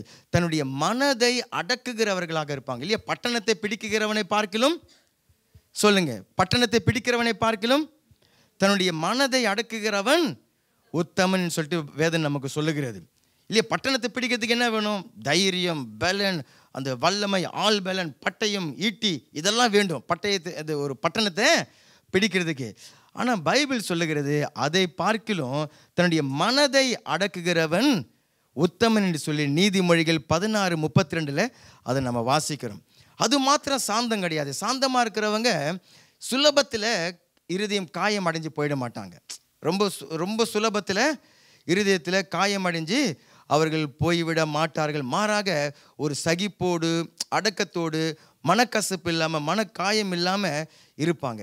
இதில் முக்கியமாக நல்லா கவனிங்க, ஏன் அப்படி இருக்க முடியும்னு சொன்னாக்கா அவங்களுடைய இருதயத்தில் இல்லை, இந்த காரியத்தை நான் கர்த்தரிடத்தில் நான் ஒப்பு கொடுத்து விடுகிறேன். ஆமேன். இதில் கர்த்தருடைய சித்தம் நிறைவேறணும், கர்த்தருடைய திட்டம் நிறைவேறணும். இப்போ நான் பழி வாங்குவேன், நான் ஏச்சுக்கு பேச்சு நான் செய்து விடுவேன்னு சொன்னாக்கா அதில் நான் தவறி போய் விடுவேன். நான் தப்பாக செஞ்சிடுவேன். இப்போ அவன் வந்து 10 ஏரோவுக்கு தான் நஷ்டம் உண்டு பண்ணிக்கிறாங்கன்னு சொன்னாக்கா, நான் பழி வாங்கும்போது நம்ம என்ன பண்ணிவிடுவோம்? 200 ஏரோவுக்கு நஷ்டத்தை உண்டு பண்ணிவிடுவோம். இப்போ யார் பாவி ஆகிட்டு? ஆமாம், 200 ஏரோ நஷ்டம் பண்ணினவர் தான் பாவியாக ஆகிறாரு. அதனால் தேவன் சொல்கிறாரு, பழி வாங்குகிறது என் வேலை. ஆமேன். நியாயம் தீர்க்கிறது என் வேலை, தண்டிக்கிறது என் வேலை, தீர்ப்பு சொல்லுகிறது என் வேலை, என்னிடத்தில் அது ஒப்பு. அப்போது அந்த சாந்தமாக இருக்கிறவங்க என்ன பண்ணுவாங்கனாக்கா, எல்லாருடைய நலனையும் கருதி, இல்லையா, எல்லாருடைய நலனையும் கருதி, முக்கியமாக அந்த குறிப்பிட்ட சூழ்நிலையில் தேவனுடைய சித்தம் தடைபட்டு விடக்கூடாது, தேவனுடைய திட்டம் அதில் வந்து நிறைவேறாமல் போய்விடக்கூடாது என்பதற்காக ஜனங்கள் மேலே இருக்கிற அக்கறையினாலையும் எல்லாருடைய நலனும் கருதியும் அவங்க வந்து பொறுமையாக மென்மையாக அதில் நடந்து கொள்வார்கள். ஹல்லேலூயா. அதே சமயத்தில் நம்ம தெரிஞ்சுக்கணும், சாந்தம்னு சொன்னாக்கா கோழையா, ஐயனால என்ன பண்ணுறதுங்க, நம்மளால் ஒன்றும் பண்ண முடியாது, நம்ம வந்து அடங்கி தான் போகணும், அந்த காரியம் கிடையாது. இவங்களுக்கு எல்லாமே இருக்கும், இருந்தாலும் அதில் பொறுமையாக, அதில் தாழ்மையாக அதில் நடந்து கொள்வார்கள். சங்கீதம் 103 நம்ம எடுத்து வாசிக்கலாம். 103வது சங்கீதம் 8 அந்த 9 வசனங்களை வாசித்து பார்க்கும் பொழுது, 103வது சங்கீதம் 8, 9 வசனங்கள். கர்த்தர் உருக்கமும் இரக்கமும் நீடிய சாந்தமும் மிகுந்த கிருபையும் உள்ளவர். எப்படிப்பட்டவர் நம்முடைய கர்த்தர்? நீடிய சாந்தமாய் இருக்கிறவரா. அவர் எப்பொழுதும் கடிந்து கொள்ளார், என்றைக்கும் கோபம் கொண்டிருக்க மாட்டார். அல்லேலூயா. இப்போ கர்த்தர் சாந்தம் இல்லாதவராக இருந்தாருன்னு வச்சுங்களேன், நம்ம செய்கிற ஒரு நாளைக்கு நம்ம எவ்வளோ பாவம் நம்ம செய்வோம்? சிந்தனையினால், சொல்லால், செயல்களினால், தெரிஞ்சு தெரியாமல், இல்லையா, செய்ய வேண்டிய கடமைகள் பல காரியங்களை தவறி எவ்வளோ காரியங்கள் இருக்குது தெரியுங்களா? கர்த்தர் சாந்தமாக இல்லைன்னு சொல்லி சொன்னால் ஒவ்வொரு காரியத்துக்கும் வந்து என்ன பண்ணணும்? கடிந்து கொள்ளணும், கண்டிக்கணும், அடிக்கணும், திட்டணும், தண்டனை பண்ணணும், எல்லாமே பண்ணணும். அந்த வசனம் சொல்லுங்க பாருங்க, அவர் எப்பொழுதும் கடிந்து கொள்ளார், என்றைக்கும் கோபம் கொண்டிறார். அப்படி சொல்லி சொன்னாக்கா தேவனுக்கு சாந்தம் இல்லைன்னு சொன்னால் உலகத்தில் எந்த ஒரு மனுஷனும் கொஞ்சம் நேரம் கூட நிம்மதியாக இருக்க முடியாது. ஏன்னா தேவனுடைய கடிந்து கொள்ளுதல், தேவனுடைய அந்த கண்டிப்பு அவன் மேலே எப்பொழுதுமே இருந்து இருக்கு. ஏன்னா எப்பொழுதுமே நம்ம தவறுகிறவர்கள், எப்பொழுதுமே நம்ம ஏதாவது ஒரு காரியத்தில் தவறுகிறவர்கள். ஆனால் பைபிள் சொல்லுகிறது, என் கர்த்தர் நீடிய சாந்தம் உள்ளவர். அல்லேலூயா. அவர் எப்பொழுதும் கடிந்து கொள்ள மாட்டார், எப்பொழுதும் கோபம் கொண்டு இருக்க மாட்டார். அப்போ இன்றைக்கு அந்த சாந்தம் என்கிற அந்த கனியை நம்ம தியானித்து அதற்காக நம்மை அர்ப்பணித்து கொண்டு நம்ம ஜெபிக்க போகிறோம். அதில் வேத புஸ்தகத்திலேயே சாந்தமான ஆள்னு சொல்லிட்டு சாட்சி பெற்றவர் மோசே தான். பழைய ஏற்பாட்டில் சாந்தமாக இருக்கிற ஆளுன்னு சொல்லிட்டு பேர் பெற்றவர் ஒரே ஒருத்தர் தான், மோசே மட்டும்தான். சரியா? அதை நம்ம எடுத்து வாசிக்கலாம். என்னாகமம் 12வது அதிகாரம் 3வது வசனத்தை திருப்புங்க. என்னாகமம் 12வது அதிகாரம் 3வது வசனம். மோசேயானவன் பூமியில் உள்ள சகல மனிதரிலும் மிகுந்த சாந்தம் உள்ளவன். ஏதோ கொஞ்சம் சாந்தமாக இருக்கிறவருங்க அப்படி சொல்லி சொன்னாக்கா பரவாயில்ல. எப்படி சொல்கிறாரு பாருங்க தேவன் மோசேயை குறித்து, பூமியில் உள்ள சகல மனிதரிலும். என்ன போய் ஒவ்வொருத்தரையும் போய் பார்த்தாரா தேவன் சொல்லி தெரியல, அவருக்கு எல்லாமே தெரியும் இல்லையா? பூமியில் உள்ள சகல மனிதரிலும் மிகுந்த சாந்தம் உள்ளவனாக இருந்தான் என்று சொல்லி சொல்லப்பட்டிருக்கிறது. அப்போ நான் யோசித்து பார்த்தேன், எப்படிங்க இப்போ வந்து பூமியில் உள்ள எல்லா மனுஷர்களையும் இந்த மோசே மாத்திரம்தான் மிகுந்த சாந்தம் உள்ளவனாக இருக்கிறான்னு சொல்லி சொன்னாக்கா, இந்த சாந்தம் எதனால் பாதிக்கப்படுகிறது? சாந்தம் எதனால் பாதிக்கப்படுகிறது? மோசே எப்படி உலகத்திலேயே இருக்கிறதுலையே பெரிய சாந்தம் உள்ள ஒரு ஆளாக இருந்தார் அப்படி சொல்லி சொன்னாக்கா, நம்ம சுற்றி இருக்கக்கூடிய சூழ்நிலைகள் மூலியமாக தான் உங்களுடைய சாந்தம் பாதிக்குது. உங்களுடைய தேவைகள், உங்களுடைய பிரச்சனைகள், உங்களை சுற்றி இருக்கக்கூடிய மனுஷர்கள் இல்லையா, நீங்கள் அன்பு செய்கிறவங்க, ஒரே குடும்பத்தில் நம்ம இருக்கிறவங்க, ஒரே இடத்துல வேலை செய்கிறவங்க, ஒன்றா பிரயாணம் பண்ணுகிறவங்க, சுற்றி இருக்கக்கூடிய மனுஷர்கள், சுற்றி இருக்கக்கூடிய சூழ்நிலைகள் மூலியமாக தான் அந்த சாந்தம் பாதிக்கப்படுகிறது. அப்போ உலகத்திலேயே மோசே ஒரு ஆள் மட்டும்தான், நல்ல கவனிங்க, 30 லட்சம் பேரை ஒரே ஆளாக வழி நடத்தினவர் மோசே மட்டும்தான். எத்தனை பேரை? 30 லட்சம் ஆட்களை ஒரு மனுஷன் நடத்துகிறார். நம்ம குடும்பத்தில் எத்தனை பேர் இருக்கிறோம்? ஒரு அப்பா அம்மா, 2 பிள்ளை, 3 பிள்ளை, 5 பிள்ளை, இப்படி தான் இல்லையா? மிஞ்சி போனாக்கா ஒரு 10 பேர் இல்லையா? அதுலேயே நமக்கு எவ்வளோ சாந்தங்கள் பாதிக்கப்படுகிறது இல்லையா? பேச வேண்டியதை பேசாமல், செய்ய வேண்டியதை செய்ய முடியாமல், அப்படி பல விதத்தில் நம்முடைய சாந்தம் பாதிக்கப்பட்டு கோபம் எழும்புகிறது, எரிச்சல் எழும்புகிறது. நம்ம வந்து பழி வாங்குகிறவர்களாக நம்ம ஆகிவிடுகிறோம். பழிக்கு பழி நம்ம பேசுகிறோம், ஏச்சிக்கு ஏச்சியாக நம்ம பேசி விடுகிறோம். சரி, இதுவே எத்தனை பேருக்கு? 10 பேர் இருக்கிற ஒரு குடும்பத்தில். இங்கே ஒரு குடும்பம் இருக்குது, 30 லட்சம் பேர். 30 லட்சம் பேருக்கு இவன் தலைவனாக இருந்து கொண்டு நடத்தி கொண்டு இருக்கிறான். அப்போ எவ்வளவு பாரங்களை சுமந்து இருக்கணும் பாருங்க, எவ்வளவு பிரச்சனைகளை அவன் சுமந்து கொண்டிருக்கிறவனாக இருந்திருக்க வேண்டும். அந்த மனுஷனை பார்த்து தான் பைபிள் சொல்லுகிறது, இவன் உலகத்தில் இருக்கிற எல்லா மனுஷரிலையும் மிகுந்த சாந்த குணமுள்ளவனாக இருந்தான் என்று சொல்லி. இப்போ 32வது அதிகாரத்துக்கு வாங்க. இந்த என்னாகமம் 12க்கு நம்ம வரலாம். நம்ம வாசித்த யாத்திராகமம் 32வது அதிகாரத்துக்கு வரும்பொழுது ஆரம்பத்தில் அந்த வாசித்த அந்த வேத பகுதியில் மோசே இஸ்ரவேல் ஜனங்களை எகிப்திலிருந்து விடுதலையாக்கின பிறகு மலை மேலே இப்போ வந்து ஒரு இடத்துக்கு வந்து விடுகிறாங்க. அவர் மலை மேலே ஏறி போய் தேவனிடத்தில் 10 கட்டளை வாங்கி வர போகிறார்.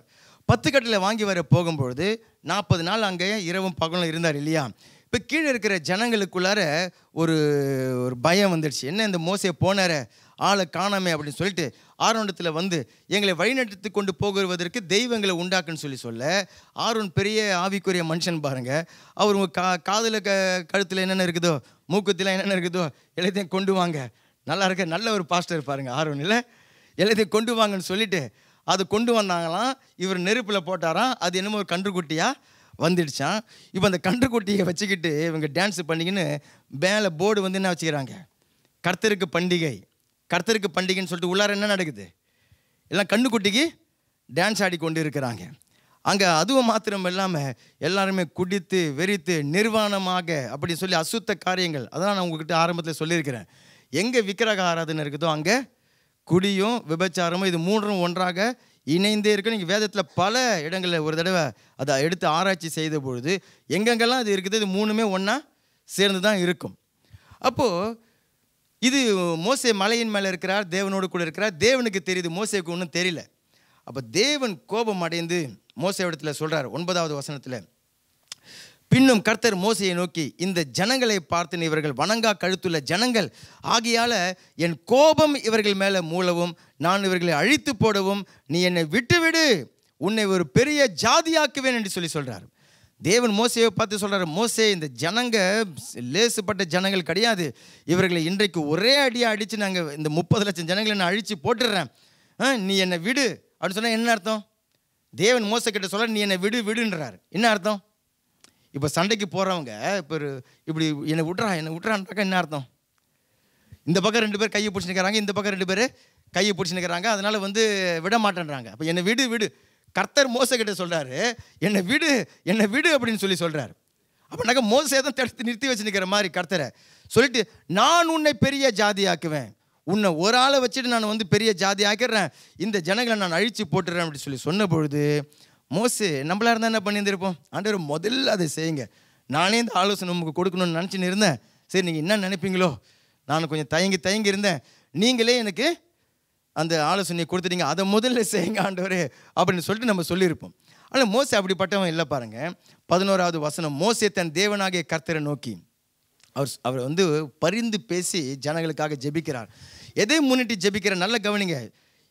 இந்த ஆளை தான் இப்போ இந்த மோசேவை ஏன் தேவன் சாந்த குணமுள்ளவன் சொல்லியிருக்கிறான்றது தான் நம்ம இந்த அதிகாரத்தில் ரொம்ப தெளிவாக நம்ம பார்க்க முடியும். மற்ற பல அதிகாரங்கள் இருக்குது அதே போல். அப்போ மோசே தேவனிடத்தில் ஜெபிக்கிறார், ஆண்டவரே நீங்கள் உம்முடைய பலத்தை கருத்தினால் நீங்கள் கொண்டு வந்தீங்க, இப்போது உம்முடைய நாமும் அதில் தூஷிக்கப்பட்டு விடும். ஏன்னா எகிப்திலேருந்து இந்த ஜனங்களை விடுதலையாக்கின்னு வந்து வனாந்தரத்தில் இந்த தேவன் கொண்டு போட்டுட்டார், இவர்களை கொண்டு போக இவரால் முடியலன்னு சொல்லிட்டு உம்முடைய நாமம் தூஷிக்கப்படும். 1. 2வது, ஆபிரகாம் ஈசாக்குக்கெல்லாம் நீங்கள் வந்து வாக்குத்தத்தம் பண்ணீங்களே, உங்களுடைய வாக்குத்தத்தம் பொய்யாயிடும். 2 காரணத்தை முன்வைக்கிறார். 1, தேவனுடைய நாமம் தூஷிக்கப்பட்டுடும். 2வது, உம்முடைய வாக்குத்தத்தம் பொய்யாக ஆயிடும், அதனால் நீங்கள் அப்படி செய்யாதீங்க அப்படின்னு சொல்லிட்டு கேட்க 14வது வசனத்தில் பாருங்க, அப்பொழுது கர்த்தர் ஜனங்களுக்கு செய்ய தீங்கை செய்யாதபடிக்கு பரிதாபம் கொண்டார். தேவன் ஒரு தீங்கை செய்ய நினைக்கிறார். நல்லா கவனிங்க. இப்போ தேவன் பொறுமையை இழந்துட்ட மாதிரி இருக்குது. இப்போ மோசே தான் சாந்தமாகிறாரு, தேவன் சாந்தம் இல்லாத இருக்கிற மாதிரி இருக்குது. தேவன் ஒரு தீங்கை செய்ய நினைக்கிறாரு, ஆனால் மோசே அங்கே பரிந்து பேச தேவன் தான் செய்ய நினைத்த தீங்கை செய்யாதபடிக்கு பரிதாபம் கொண்டாராம். எந்த ஜனத்தின் மேலே? அழிச்சு போடணும்னு நினச்ச அந்த ஜனத்தின் மேலே ஒரு பரிதாபம் தேவனுக்கு வந்துவிட்டது. பாருங்க, ஒரு ஊழியக்காரனுடைய ஜெபம், அல்லேலூயா. குடும்பத்தில் ஒரு தலைவன் ஒரு தலைவியுடைய ஜெபம், அல்லேலூயா. ரட்சிக்கப்பட்ட தேவனுடைய ஒரு பிள்ளை மற்றவர்களுக்காக பரிந்து பேசுகிற ஒரு ஜெபம், ஆமென். வர வேண்டிய தீங்கை அந்த குடும்பத்தின் மேலே, அந்த மனுஷன் மேலே, அந்த மனுஷி மேலே வராதபடிக்கு அது தடுத்து நிறுத்துகிறது. அப்போ தேவனுடைய கிருபையை முன்னிட்டு, ஆண்டவர் உம்முடைய நாமத்தை முன்னிட்டு, உம்முடைய வாக்குத்தத்தத்தை முன்னிட்டு நம்ம ஜெபிக்கும் பொழுது தேவன் அந்த தீங்கை அவர் தடுத்து நிறுத்தி விடுகிறார். ஹல்லேலூயா. சரி, இது மோசே அப்படி செய்துட்டு இப்போ மலையிலேருந்து கீழே இறங்கி வரார். கையில் 2 கற்பலகைகள் 10 கட்டளையே கையில் எடுத்துகிட்டு வரார். இவரை தான் பார்த்து வேதம் சாந்த குணமுள்ளவர் சொல்லுது. எப்படிப்பட்டவர் பாருங்க. இவர் இறங்கி வரார். இறங்கி வர பார்த்தா இந்த ஜனங்க கன்றுக்குட்டிக்கு டான்ஸ் ஆடிக்கிட்டு எல்லாம் நிர்வாணமாக இது பண்ணின்னு இருக்கிறாங்க. வந்தார் பாருங்க, மோசே கடும் கோபம் கொள்கிறார். என்னங்க சாந்த குணமுள்ளவர்னு சொல்கிறீங்க, கோபம் எப்படி வருது? அந்த கற்பலகையை எடுத்து மலை அடிவாரத்தில் அடித்தார் பாருங்க, எல்லாம் சிதறி போயிடுச்சு. கற்பலகைகள் தேவன் எழுதி கொடுத்தது. பைபிள் சொல்லுகிற திட்டவட்டமாக தேவன் கையால் செஞ்சு அவர் கையால் எழுதி மோசே கிட்ட கொடுத்ததை மோசே கோபம் கொண்டு அடித்து அந்த மலை அடிவாரத்தில் அடித்து அதெல்லாம் உடஞ்சி போயிடுச்சு. உடஞ்சி போயிட்டு என்ன பண்ணுறாரு, ஜனங்க கிட்ட போயிட்டு ஆரோனை கடிந்து கொள்கிறார்.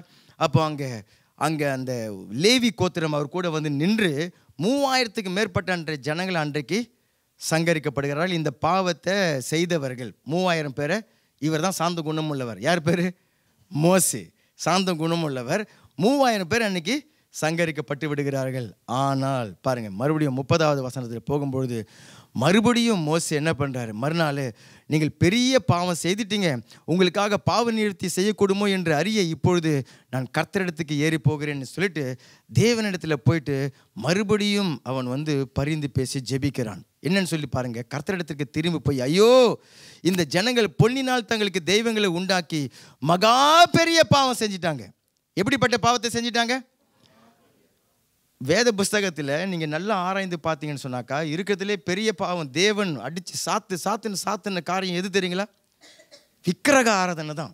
அதை தேவன் அந்த அளவுக்கு அருவருக்கிறார். விக்கிரக ஆராதனையை தேவன் நீ பொன்னால் செஞ்சாலும் அதுக்கு பேர் என்னதான்? ஆமாம், விக்கிரகம் தான். அது தேவன் அருவருக்கிற தேவன். மோசே சொல்கிற மகா பெரிய பாவம் இவர்கள் செய்துட்டாங்க அப்படின்னு சொல்ல, தேவரீர் அவர்கள் பாவங்களை மன்னிக்கிறதான் மன்னிங்க, இல்லைனாக்கா ஜீவ புஸ்தகத்திலிருந்து என் பேரை கிறுக்கி போட்டுருங்க. என் பேரை இதுதான் மோசே. அல்லேலூயா. எப்படி மோசே எப்படி நடக்கிறாரு பாருங்க. அப்போ அது சாந்த குணத்தை எப்படி அதில் கண்டுபிடிக்கிறீங்க? சாந்த குணத்தை எப்படி கண்டுபிடிக்கிறீங்க? ஒரு பக்கம் தேவனிடத்தில் ஜனங்களுக்காக போராடி தேவனுடைய கோபம் பற்றி எறியாதபடிக்கு ஜெபிக்கிறார். இன்னொரு பக்கம் ஜனங்களுடைய பாவத்தை பார்க்கும்போது பற்றி எரியுது. ஆளுக்கு எல்லாத்தையும் அடித்து போட்டு 3000 பேர் அங்கே இன்றைக்கி வெட்டப்படுகிறாங்க. மறுபடியும் போய் தேவனிடத்தில் போயிட்டு அந்த பாவத்திற்காக மன்னிப்பு கேட்டு அவர் ஜெபிக்கிறார். ஜனங்களுடைய பாவங்கள் நீங்கள் மன்னிங்க, இல்லைன்னு சொன்னாக்க என் பேரையே நீங்கள் என்ன பண்ணுங்க, ஜீவ புஸ்தகத்திலேருந்து கிறுக்கி போட்டுடுங்க அப்படின்னு சொல்கிறார். தேவனுடைய தண்டனையிலிருந்து அன்றைக்கி தப்பிச்சுக்கிட்டாங்க. மோசே 3000 பேர் அங்கே லேவியர்கள் மூலியமாக கொன்று போடும்படிக்காக அவர் சொல்கிறாரு. ஜனங்களுக்காக தேவனிடத்தில் போயிட்டு பரிந்து பேசுகிறாரு. அப்போது இந்த மோசேவை தான் வேதம் சாந்த குணமுள்ளவன் சொல்லுகிறது. நம்ம நினச்சிடறோம் சாந்தம் அப்படி சொல்லும்பொழுது அப்படியே ஒன்றும் தெரியாமல் வெகுளி மாதிரி அப்படியே கொட்டை அப்படியே நீங்கள் இருக்கணும், அப்படியே நீங்கள் இல்லையா எல்லாம் கர்த்தர் பார்த்துக்குவார் சொல்லி நீங்கள் அப்படியே அப்படி அர்த்தம் கிடையாது அது. அப்போ சாந்த குணம் இதில் இப்படி இந்த சம்பவம் மாத்திரமல்ல, பல சம்பவங்கள். ஒவ்வொரு முறையும் இந்த ஜனங்கள் மோசேவை கல்லெடுத்து அடிக்க வருவாங்க, ஆரோனை கல்லெடுத்து அடிக்க வருவாங்க. மோசே ஆரோன் என்ன பண்ணுறாங்க, முகங்குப்புற தரையில் விழுந்து தேவனே அப்படின்னு சொல்லி தேவனை தேடுவார்கள். ஒரு அப்போ இல்லை, தண்ணீர் இல்லை, இந்த பிரச்சனை அந்த பிரச்சனை ஜனங்கள் எல்லாம் கொந்தளித்து எழுந்த பொழுது மோசே உடனே தலைக்குப்புற கீழே விழுந்து தேவனை நோக்கி அவருடைய கிருபையை கேட்பான், தேவனுடைய உதவியை கேட்பான். தேவனுடைய நாமம் தூஷிக்கப்பட்டு விடக்கூடாது, தேவனுடைய வாக்குத்தத்தங்கள் விரயமாக போய்விடக்கூடாது, அதே சமயத்தில் ஜனங்களும் அழிஞ்சு போய்விடக்கூடாதுன்றதுக்காக தேவனுக்கும் ஜனங்களுக்கும் நடுவில் நின்று ஜெபிக்கிற ஒரு மனுஷனாக இருந்தார் மோசே. அல்லேலூயா. அந்த குணத்தை தான் வேதம் சாந்த குணம்னு சொல்லுகிறது. அப்போ அந்த சாந்த குணம்னு சொன்னாக்கா என்ன அர்த்தம்? எல்லா சூழ்நிலைகளிலையும் தேவனை தான் அவங்க முதல்ல தேடுவாங்க. ஒரு பிரச்சனை நடக்கிறது அப்படி சொல்லும்பொழுது அதில் முதலாவதாக தேவனை சார்ந்து கொள்ளுவார்கள். ஆமென். இதில் தேவனுடைய சித்தம் என்ன அப்படிங்கிறத அறிந்து கொள்ள அவர்கள் தேவனை தேடுவாங்க. தேவனுடைய உதவியை அதில் அவர்கள் தேடுவார்கள். அது மாத்திரமல்லாமல் தேவனுடைய நாமம் இதில் தூஷிக்கப்பட்டு விடக்கூடாது. தேவனுடைய வாக்குத்தத்தங்கள் வீணாக போய்விடக்கூடாது அப்படின்னு சொல்லிட்டு இவன் தன்னுடைய சுயநலத்துக்காக தான் பிடிச்ச முயலுக்கு 3 கால்னு நிற்பாங்க பாருங்க. அந்த மாதிரி இல்லாமல் ஜனங்களுடைய நலனை கருதி கர்த்தருடைய நாமம் மகிமை அடைய வேண்டும் என்பதற்காக மற்றவர்களுக்காக அவன் பரிந்து பேசுகிறான். அல்லேலூயா. இதுதான் அந்த சாந்த குணம். அப்போ தன்னுடைய சுயநலத்துக்காக அல்ல, தன்னை என்ன பேசிட்டாங்க, தனக்கு ஏதோ செஞ்சிட்டாங்க அப்படிங்கிறதுக்காக பழி வாங்குவதற்காக அல்ல, இது தேவ காரியம். ஆமென். தேவனுடைய மகிமை சம்பந்தப்பட்டிருக்கிற காரியம், தேவனுடைய நாமம் சம்பந்தப்பட்டிருக்கிற காரியம். அவனுக்காக அவன் எதுவுமே அங்கே போராடல பாருங்க. இல்லையா? என்ன இப்படி பேசிட்டாங்க, என்ன இப்படி பண்ணிட்டாங்க, நான் பழி வாங்க போகிறேன். இத்தனைக்கு தேவன் மோசே பக்கம் நிற்கிறாரு. மோசே நீ என்னை விடு மோசே, அவங்களெல்லாம் அழித்து போத்துட்டு நான் உன்னை ஒரு பெரிய ஜாதி ஆக்குறேன் அப்படின்னு சொல்லி தேவனே நிற்கிறாரு. ஆனால் இவன் தேவனுக்காக நிற்கிறான். அல்லேலூயா. ஏன்னா ஜனங்கள் தேவனுடைய வழிகளை கற்றுக்கொள்ள வேண்டும், தேவனை மகிமைப்படுத்த வேண்டும், தேவனுடைய நாமத்துக்கு தூஷணமாக அவங்க நடந்து விடக்கூடாது என்கிறதுல வைராக்கியமாக அவன் இருக்கிறான்.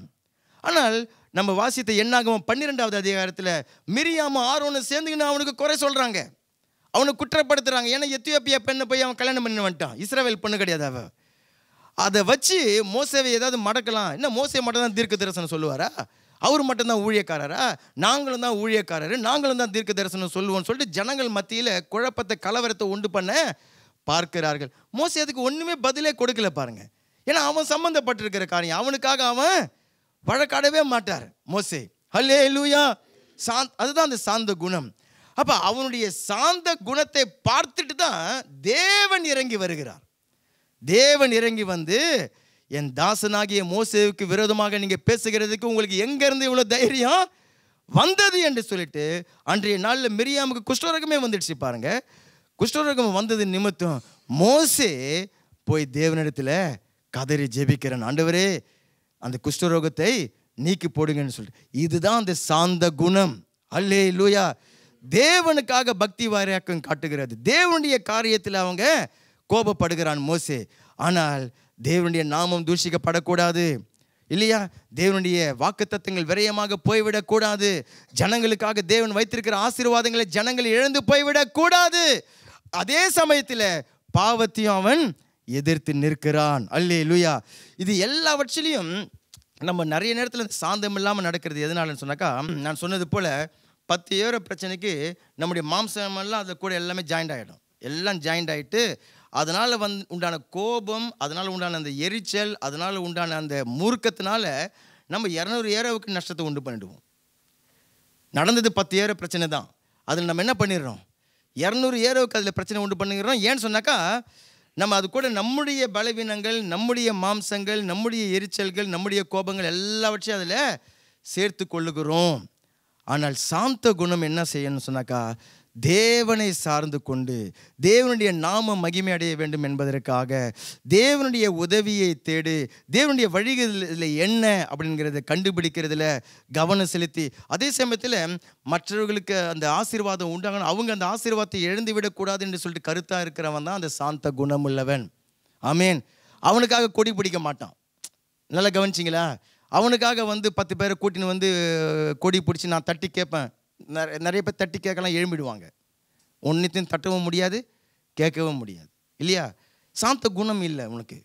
முற்கோபி, மூக்கு மேலே கோபமாக இருக்கிற ஆட்களாக உங்களை பார்த்து விடுவார்கள்.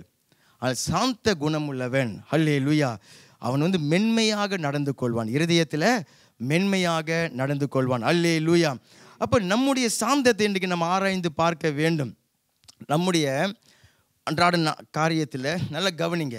தேவனுடைய நாமம் தூஷிக்கப்பட்டால் பரவாயில்ல, அவருடைய ரட்சிப்பு பாதிக்கப்பட்டால் பரவாயில்ல, அவருடைய சபை காரியங்கள் அதில் சேதம் அடைஞ்சால் பரவாயில்ல, என்னுடைய ஆவிக்குரிய லைஃப் பாதிக்கப்பட்டால் பரவாயில்ல. நான் பிடிச்ச முயலுக்கு எத்தனை கால்? நீங்கள் முயல் பிடிச்சிக்கிறீங்களா? முயலை பிடிச்சிருக்கிறீங்களா? முயலை பிடிச்சி கூட இருக்க மாட்டான் அந்த ஆள். அது சொல்லுவார், நான் முயலுக்கு 3 கால் தான், என்ன சொல்கிற நீ? இல்லையா? இல்லைங்க 4 காலுங்க, நான் வீட்டில் 10 முயலை வளர்க்குறேங்க. இல்லை 3 கால் தான், நான் சொன்னால் அப்படி தான் இல்லைங்களா? அப்போ அது நஷ்டமானாலும் பரவாயில்ல, தேவனுடைய நாமம் தூஷிக்கப்பட்டாலும் பரவாயில்ல, என்னுடைய பாயிண்ட் அங்கே நிலை நிற்கணும் அப்படின்னு சொல்லிட்டு அங்கே தான் சாந்தத்தை இழந்து ஜனங்கள் நடந்து விடுகிறார்கள். மூர்க்கமாக, கோபத்தோடு, இல்லையா, எரிச்சலோடு, குடும்பத்தில் அப்படின்னு சொல்லிட்டு. ஆனால் இங்கே ஒரு மனுஷன் 30 லட்சம் ஜனங்களை வைத்து நடத்துகிறாரு. அவனை குறித்து வேதம் சொல்லுகிறது, உலகத்திலேயே மிகுந்த சாந்தமுடைய மனுஷன். அல்லேலூயா. எவ்வளோ பிரச்சனை வந்திருப்போங்க இல்லையா? ஒரு பகுதியில் நம்ம வாசிக்கிற காலையிலேருந்து சாயந்தரம் வரைக்கும் ஜனங்க வந்து கம்ப்ளைண்ட் கொண்டு வந்துக்கினே இருப்பாங்களாம். அவங்களுக்கு வந்து ஆலோசனை சொல்லிக்கொண்டே உட்காந்துன்னு இருப்பாராம். ஆமேன். அப்போ ஜனங்களுடைய எவ்வளோ பாரத்தை அந்த ஊழியக்காரன் சுமக்க வேண்டும்.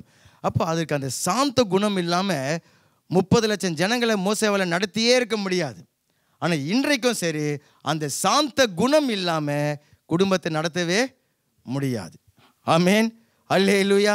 குடும்பத்தில் இருக்கிற தலைவன், குடும்பத்தில் இருக்கிற தலைவி, குடும்பத்தில் இருக்கிற பிள்ளைகள் அந்த சாந்த குணம் இல்லாமல் நடத்தவே முடியாது. அல்லேலூயா. கரங்களை உயர்த்தி கேளுங்க, ஆண்டவரே எனக்கு அந்த சாந்த குணத்தை பரிசுத்த ஆவியானவர் எனக்கு நீர் உருவாக்குவீராக. 30 லட்சம் ஜனங்களுடைய பிரச்சனையை தலைமையில சுமந்து கொண்டு ஒரு மனுஷனால் சாந்தமாக இருக்க முடியும் அப்படின்னு சொல்லி சொன்னாக்கா, 3 பேர் பிரச்சனை, 4 பேர் பிரச்சனை, 10 பேர் பிரச்சனையை என்னால் சுமந்து சாந்தமாக நடத்த முடியும் அப்பா. அதற்கு தேவையான ஆவியானவருடைய பலத்தை நீர் எனக்கு தருவீராக. அதற்கான வார்த்தையின் வல்லமையை நீர் எனக்கு தருவீராக. அதை நான் விரும்புகிறேன், அதை நான் பயிற்சி செய்கிறேன், அதை நான் முயற்சிக்க எனக்கு நீர் உதவி செய்வீராக. நான் என்ன பண்ணுகிறது, நான் இப்படி வளர்ந்துட்டேன், நான் இப்படி தான், என்னோட குணம் இப்படி தான் அப்படின்னு சொல்லிட்டு அல்ல, மாறாக இன்றைக்கு அதில் நீர் ஒரு மாற்றத்தை நீர் உண்டு பண்ணுவீராக. அல்லேலூயா, அல்லேலூயா. கர்த்தர் அதை நமக்கு செய்கிறார். 2வதாக தாவீதை குறித்து நம்ம வேத வசனத்தில் வாசிக்கிறோம். தாவீதை வந்து நேரடியாக தாவீது சாந்தம் உள்ளவன் அப்படின்னு சொல்லிட்டு வேத வசனத்தில் நமக்கு நேரடியான வசனம் இல்லை. ஆனால் நல்லா நீங்கள் கவனித்து பாருங்கள், சங்கீதங்களை நீங்கள் வாசித்து பார்க்கும்பொழுது, அதாவது இந்த சாந்த குணம் உள்ளவன், சாந்த குணமுள்ளவர்கள் திருப்தி அடைவார்கள் சங்கீதத்தில் எழுதுகிறார், தாவீது எழுதுகிறார். சாந்த குணமுள்ளவர்களுடைய அந்த வழியை தேவன் பார்த்து அவர்களுக்கு சரியான வழியை கர்த்தர் போதிப்பார் அப்படின்னு சொல்லிட்டு தாவீது எழுதி வைத்திருக்கிறார். சாந்த குணமுள்ளவர்களை தேவன் உயர்த்துவார் அப்படின்னு சொல்லிட்டு சங்கீதத்தில் நம்ம வாசிக்கிறோம். சாந்த குணமுள்ளவர்களை தேவன் ரட்சிப்பினால் அலங்கரிப்பார் அப்படின்னு சொல்லிட்டு தாவீது சொல்லுகிறார். அப்படின்னாக்கா இவர் எப்படிப்பட்டவராக இருந்திருக்கணும்?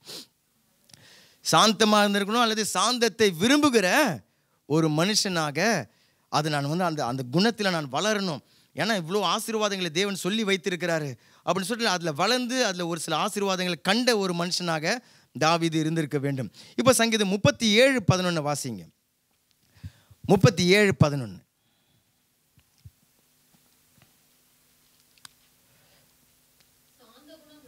சாந்த குணம் உள்ளவர்கள் பூமியை சுதந்தரித்து மிகுந்த சமாதானத்தால் மன மகிழ்ச்சியாய் இருப்பார்கள். இது யார் எழுதுறது?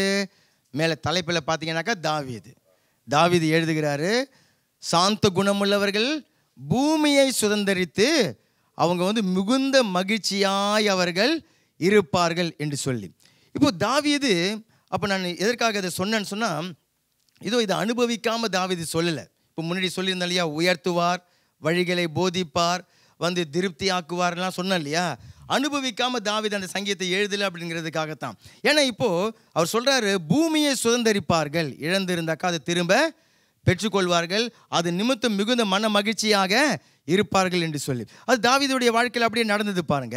2 சாமுவேல் புஸ்தகத்தில் 15வது அதிகாரம் 15, 16 இந்த 2 அதிகாரங்களையும் நீங்கள் வீட்டில் மெதுவாக அதில் நீங்கள் வாசித்து பாருங்கள்.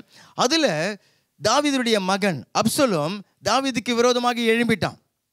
தாவீதுக்கு விரோதமாக எழும்பி விட அவன் வந்து ஒரு 10 பேரை கூட்டிக்கிட்டு நான் ஒரு ராஜா அப்படின்னு சொல்லிட்டு அவன் வந்து எக்காலத்தை ஊதிடுறான்.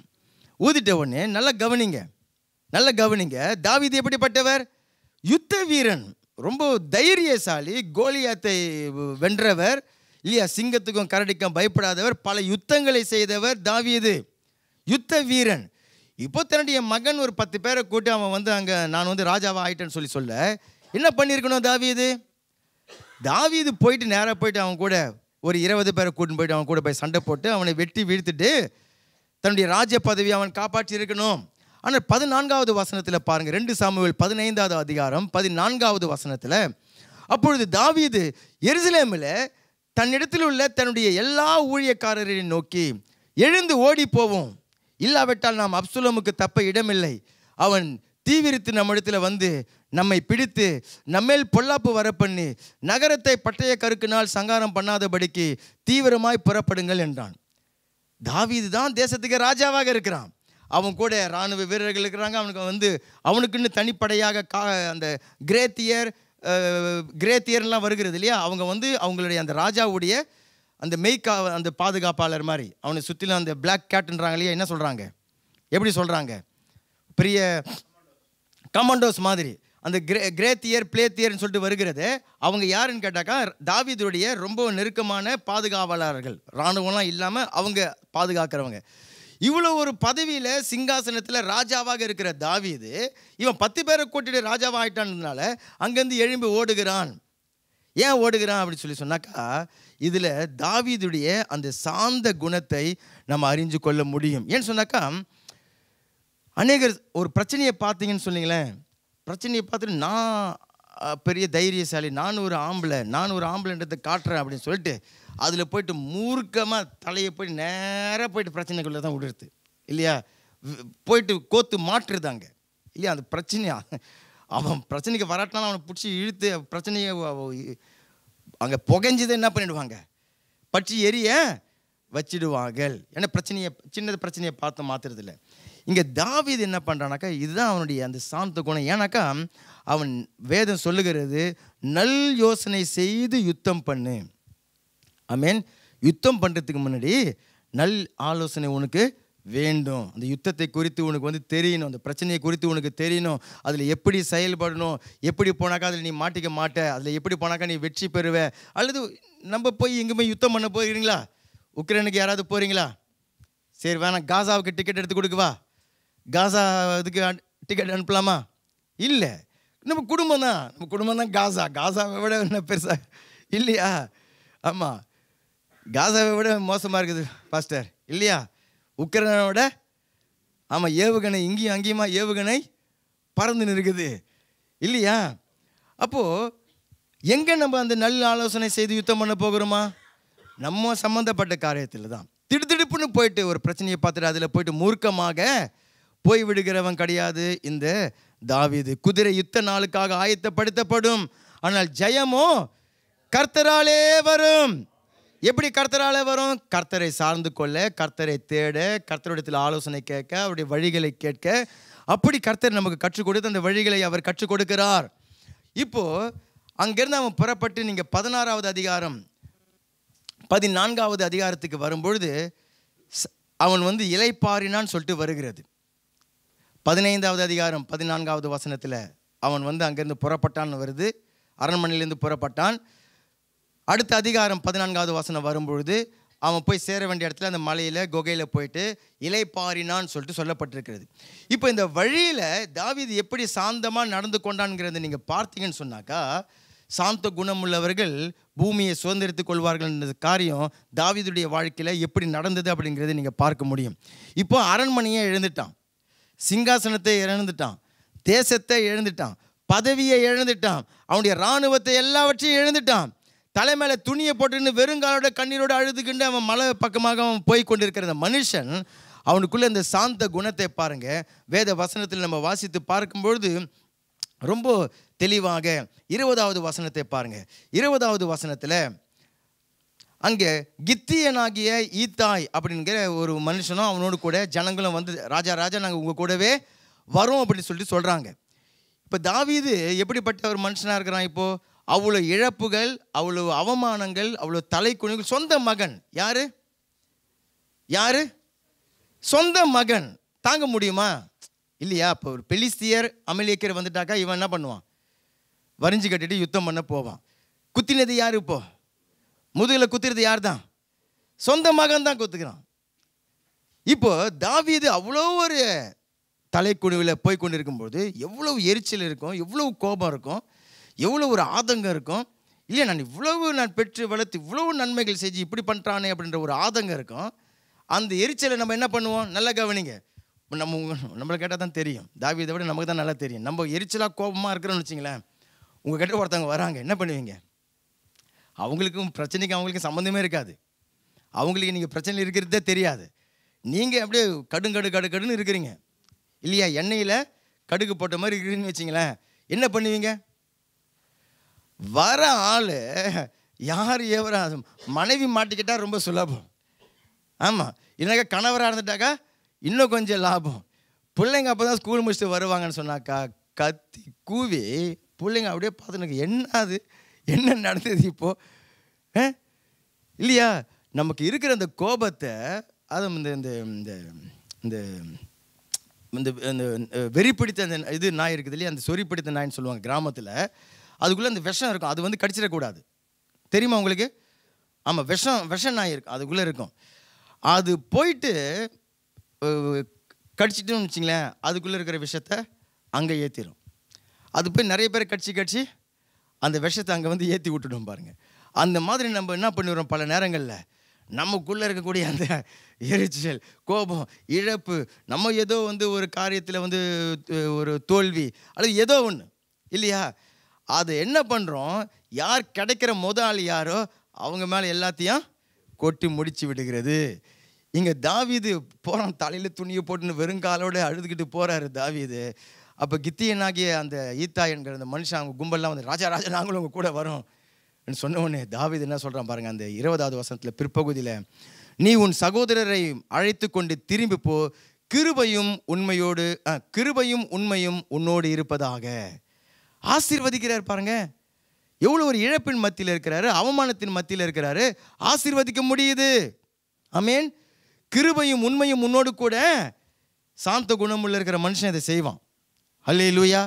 சாந்த குணமுள்ள இருக்கிற மனுஷன் இதை செய்வான். சரி, இப்போ அதே மாதிரி நடந்து போயின்னு இருக்கிறார், அதே பாதை தான் மலையை நோக்கி போயின்னு இருக்கிறாரு. இப்போ ஆசாரியர்கள் வருகிறாங்க, எல்லாம் ராஜாவுக்கு ரொம்ப உத்தம உண்மையாக இருந்தவங்க. ஆசாரியர்கள் உடன்படிக்கை பெட்டியை தூக்கிக்கிட்டு ராஜா கூட வராங்க. ராஜா, நீர் எங்கே இருக்கிறீரோ அங்கே தான் ஆசாரிய பெட்டியும் உடன்படிக்கை பெட்டியும் இருக்கணும், நாங்களும் உங்கள் கூடவே வந்துடுறோம் அப்படின்னு சொல்லிட்டு நம்ம என்ன பண்ணுவோம், ரொம்ப நல்லது. ஏன்னாக்கா நம்ம வந்து மலையில் குகையில் போயிட்டு தங்கிட்டாக்கா தேவனை ஆராதிக்க முடியாது இல்லையா? கர்த்தருடைய ஆலயத்துக்கு போவோம் வாருங்கள் சொன்னாக்கா எனக்கு பெரிய சந்தோஷம் இருக்கும். ஆகினால நான் தேவ பிரசனத்தை ரொம்ப வாஞ்சிக்கிறவன். அதுவும் உடன்படிக்கை பெட்டி என் கூடவே இருந்ததுனாக்கா ரொம்ப சந்தோஷமாக இருக்கும் அப்படின்னு சொல்லிட்டு வாப்பா கூட சொல்லியிருந்திருக்கலாம். ஆனால் தாவீது என்ன பண்ணுறாரு பாருங்க, 25வது வசனத்தில் பாருங்க. ராஜா சாதோக்கை நோக்கி, அதாவது ஆசாரியனை நோக்கி, தேவனுடைய பெட்டியை நகரத்திற்கு திரும்ப கொண்டு போ. பாருங்க, சாந்த குணமுள்ள இருக்கிற மனுஷன் பேசுகிறான் பாருங்க இல்லையா?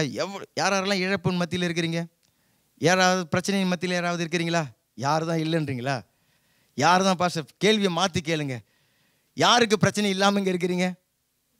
ஆமாம் எல்லாருக்கும் இருக்குது. ஓகே, அப்போ என்ன பேசுகிறார் பாருங்க. தாவீதுடைய வார்த்தை எப்படி இருக்குதுன்னு பாருங்க. சொல்கிறான், கர்த்தருடைய கண்களில் எனக்கு கிருபை கிடைத்ததானால் நான் அதையும், அதனாக்கா அந்த ஆசாரிப்பு, அந்த தேவனுடைய உடன்படிக்கை பெட்டி, நான் அதையும் அவர் வாசஸ்தலத்தையும் பார்க்கிறதற்கு என்னை திரும்ப வர பண்ணுவார். அவர் உன்மேல் எனக்கு பிரியமில்லை தாவீது, போ அப்படின்னு சொல்வாராகில், இதோ இங்கே இருக்கிறேன், அவர் தம்முடைய பார்வைக்கு நலமானபடி எனக்கு செய்வார். ஹல்லேலூயா, ஹல்லேலூயா. தாவீதுடைய அந்த வார்த்தைகளை பாருங்க. அவ்வளோ ஒரு இழப்பின் மத்தியில் போய் கொண்டிருக்கிற மனுஷன் அவன் சொல்கிறான், கர்த்தருடைய கண்களில் எனக்கு கிருபை கிடைக்கணும், அதுதான் இந்த நேரத்தில் எனக்கு முக்கியம். சாந்த குணமுள்ளவர்கள் எதை தேடுவார்கள்? கர்த்தருடைய கிருபையை அவர்கள் பற்றி கொள்வார்கள். கர்த்தருடைய கிருபையை அவர்கள் தேடுவார்கள். ஆமேன், ஆமேன். தேவனுடைய கண்களில் எனக்கு கிருபை கிடைக்கணும். தேவன் இந்த காரியம் உனக்கு இல்லை அப்படின்னு சொல்லிட்டாருனாக்கா அது அவருடைய விருப்பம், அவருக்கு நலமானபடி அவர் எனக்கு செய்யட்டும் அப்படின்னு சொல்லிட்டு தேவனுடைய கிருபையை சார்ந்து கொள்கிறவங்க தான் அந்த சாந்த குணமுள்ளவர்கள். நமக்கு ஒரு 1000 ரூபாய் பிரச்சனை வச்சிங்களேன், 1000 € பிரச்சனை, என்ன சொல்லுவோம் முதல்ல? நீங்கள் முதல்ல வாஸ்தவமாக பேசணும். ஆமீன். இன்றைக்கி அந்த காரியங்கள் எல்லாவற்றையும் தேவன் நீக்கி போடுவார் இல்லையா? இப்போது 1000 € பிரச்சனை, நீங்கள் வந்து ரொம்ப ரட்சிக்கப்பட்டவங்க, ரொம்ப கர்த்தரை வந்து ஆராதிக்கிறவங்க, சபைக்கு வருகிறீங்க, காணிக்கை தசமபாகம் கொடுக்குறவங்க, ஏதோ தெரிஞ்சவர்கள் நீங்கள் உண்மையாக இருக்கிறீங்க, உங்களுக்கு ஒரு 1000 € பிரச்சனை. 1000 வந்து சூழ்நிலை பிரச்சனைகள். ஓகே, என்ன பண்ணுவோம்? முதல்ல என்ன தீர்மானம் எடுக்கிறீங்க? ஏதோ ஒரு குடும்பத்தில் ஏதோ ஒரு பிரச்சனை, அல்லது வந்து ஏதோ ஒரு இழப்பு, அதே ஏதோ வந்து ஏமாத்திட்டாங்க, அதே ஏதோ ஒன்று பண்ணிட்டாங்க, அப்சலோம் எழும்பிட்டான், முதுகில் குத்திட்டான் இல்லையா? என்ன பண்ணுவோம்? புலம்புவார்கள் இல்லையா? முறுமுறுப்பார்கள். இது வந்து மினிமம் லெவல். என்ன லெவல்? குறைஞ்சபட்ச லெவல். முறுமுறுக்கிறது தான் நம்மளால் செய்ய முடிஞ்ச ஒரு காரியம். முறுமுறுப்பாங்க, ஐயோ என்ன கடவுள் இப்படி செஞ்சிட்டாரு அப்படின்னு இருப்பாங்க. சரி, அடுத்த ஸ்டெப் என்னது? இன்னும் கொஞ்சம் டிகிரியை ஏற்றுங்க. இது வந்து ரொம்ப சாதா விசுவாசி. ஆமாம், திட்டுவாங்க பாருங்க, கரெக்டாக தெரியும். அவங்க சொல்கிறாங்க பாருங்க, முதல்ல புலம்புவாங்க, முறுமுறுப்பாங்க, அப்புறம் என்ன பண்ணுவாங்க? கடவுளை திட்டிருக்கிறீங்களா? கடவுளை திட்டிருக்கிறீங்களா? எல்லாம் திட்டி இருப்போம் நம்ம. ஸோ நம்ம வந்து வார்த்தையில் போடாமல் அது போட்டு இருப்போம். நமக்கு தெரியாதா? ஆமாம், வார்த்தையில் நேரடியாக கடவுளை நாங்கள் திட்டுக்கிறோம் அப்படின்னு திட்டுவோம்.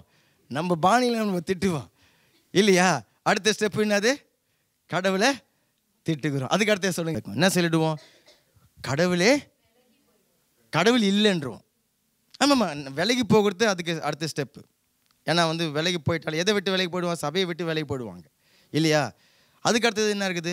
கடவுளே இல்லை அப்படின்ற ஒரு நிலைமைக்கு நம்ம வந்து விடுவோம். எனக்கா அந்த சூழ்நிலைகள் அப்படிப்பட்டது, நம்ம சூழ்ந்து இருக்கிற மனுஷர்கள் அப்படிப்பட்டவர்கள். அதுதான் ஆண்டவர் இயேசு கிறிஸ்து நம்ம அப்படிப்பட்ட சத்துருடைய வழிகளில் சிக்கிடக்கூடாதுன்றதுக்காக ஆண்டவர் தெளிவாக சொல்லிட்டார், உங்களுக்கு உபத்திரவம் உலகத்தில் உண்டு, நிச்சயமாக உண்டு. நீங்கள் வந்து எவ்வளோ நல்லவங்களாக இருந்தாலும், இன்னும் நல்லவங்களாக இருந்தீங்கன்னாக்கா இன்னும் அதிகமாக இல்லையா? நல்லவங்களாக இருக்கும்பொழுது இன்னும் அதிகமாக உங்களுக்கு உபத்திரவம் உண்டு. ஆனாலும் திடன் கொள்ளுங்க. ஹல்லேலூயா. அந்த மாதிரி பாதையெல்லாம் நான் நடந்திருக்கிறேன். ஆமேன். என்னை முதுகில் குத்துனவன், கையில் குத்துனதான் நீ பார்த்த, காலில் குத்துனதான் நீ பார்த்த, என் முதுகில் குத்துனவங்க நிறைய பேர் இருக்கிறாங்க. நான் அதெல்லாம் ஜெயித்தேன். ஹல்லேலூயா, ஹல்லேலூயா. அப்போ என்னுடைய கிருபையை நீ சார்ந்து கொள். இன்னும் ஒரு சில பேர் என்ன, கடவுளே இருந்துட்டாலும் அவர் வந்து நல்லவர் கிடையாது, நல்லவராகவே இருந்துட்டாலும் எனக்கு அவர் நல்லவர் கிடையாது. இதெல்லாம் வந்து சத்துருடைய தந்திரங்கள். அப்போ அவனுடைய தந்திரங்கள் நாங்கள் அறியாதவைகள் அல்லவே. இன்னைக்கு நீங்கள் பாக்கியவான்கள், சபைக்கு வந்திருக்கிற நீங்கள் பாக்கியவான்கள். ஆமேன், ஆமேன் சொல்லுங்க. இந்தமாரி எண்ணங்கள் வருகிறது எல்லாமே சாத்தானுடைய தந்திரங்கள். இதை நம்ம கண்டுபிடிக்கணும் பாருங்க. ஹல்லேலூயா. இப்போ தாவீது என்ன பண்ணுறான்? முன்னாடி ஒருத்தன் வரான், கிருபை அப்படின்னு சொல்கிறான். ஆசாரியர்கள் வருகிறாங்க, கிருபை சொல்லிட்டு. இப்போது 32வது வசனத்தில் பாருங்க, தாவீது மலை உச்சி மட்டும் வந்து அங்கே தேவனை பணிந்து கொண்டான். ஹல்லேலூயா. அடுத்து என்ன பண்ணுறாரு? ஒருத்தர் யாரும் சொன்னீங்க இல்லையா, விட்டு விலகிடுவோம்னாங்க இல்லையா, சபையை விட்டு விலகிடுவாங்க. ஆனால் தாவீது என்ன செய்கிறாரு? தேவனை பணிந்து கொள்கிறான். ஆமேன். யார் இவர்? அரண்மனையை இழந்தவர், ராஜ்யத்தை இழந்தவர், சிங்காசனத்தை இழந்தவர், அத்தனை மனைவியர்களை எல்லாம் இழந்துட்டார். ஆமேன். அவர் எல்லாவற்றையும், பதவியை இழந்துட்டார், பணத்தை இழந்துட்டார், எல்லாத்தையும் இழந்துட்டு வெறும் கையோட தலையில் துண்டு போட்டுன்னு வெறும் காலோட நடக்கிற ஒரு ஆள்.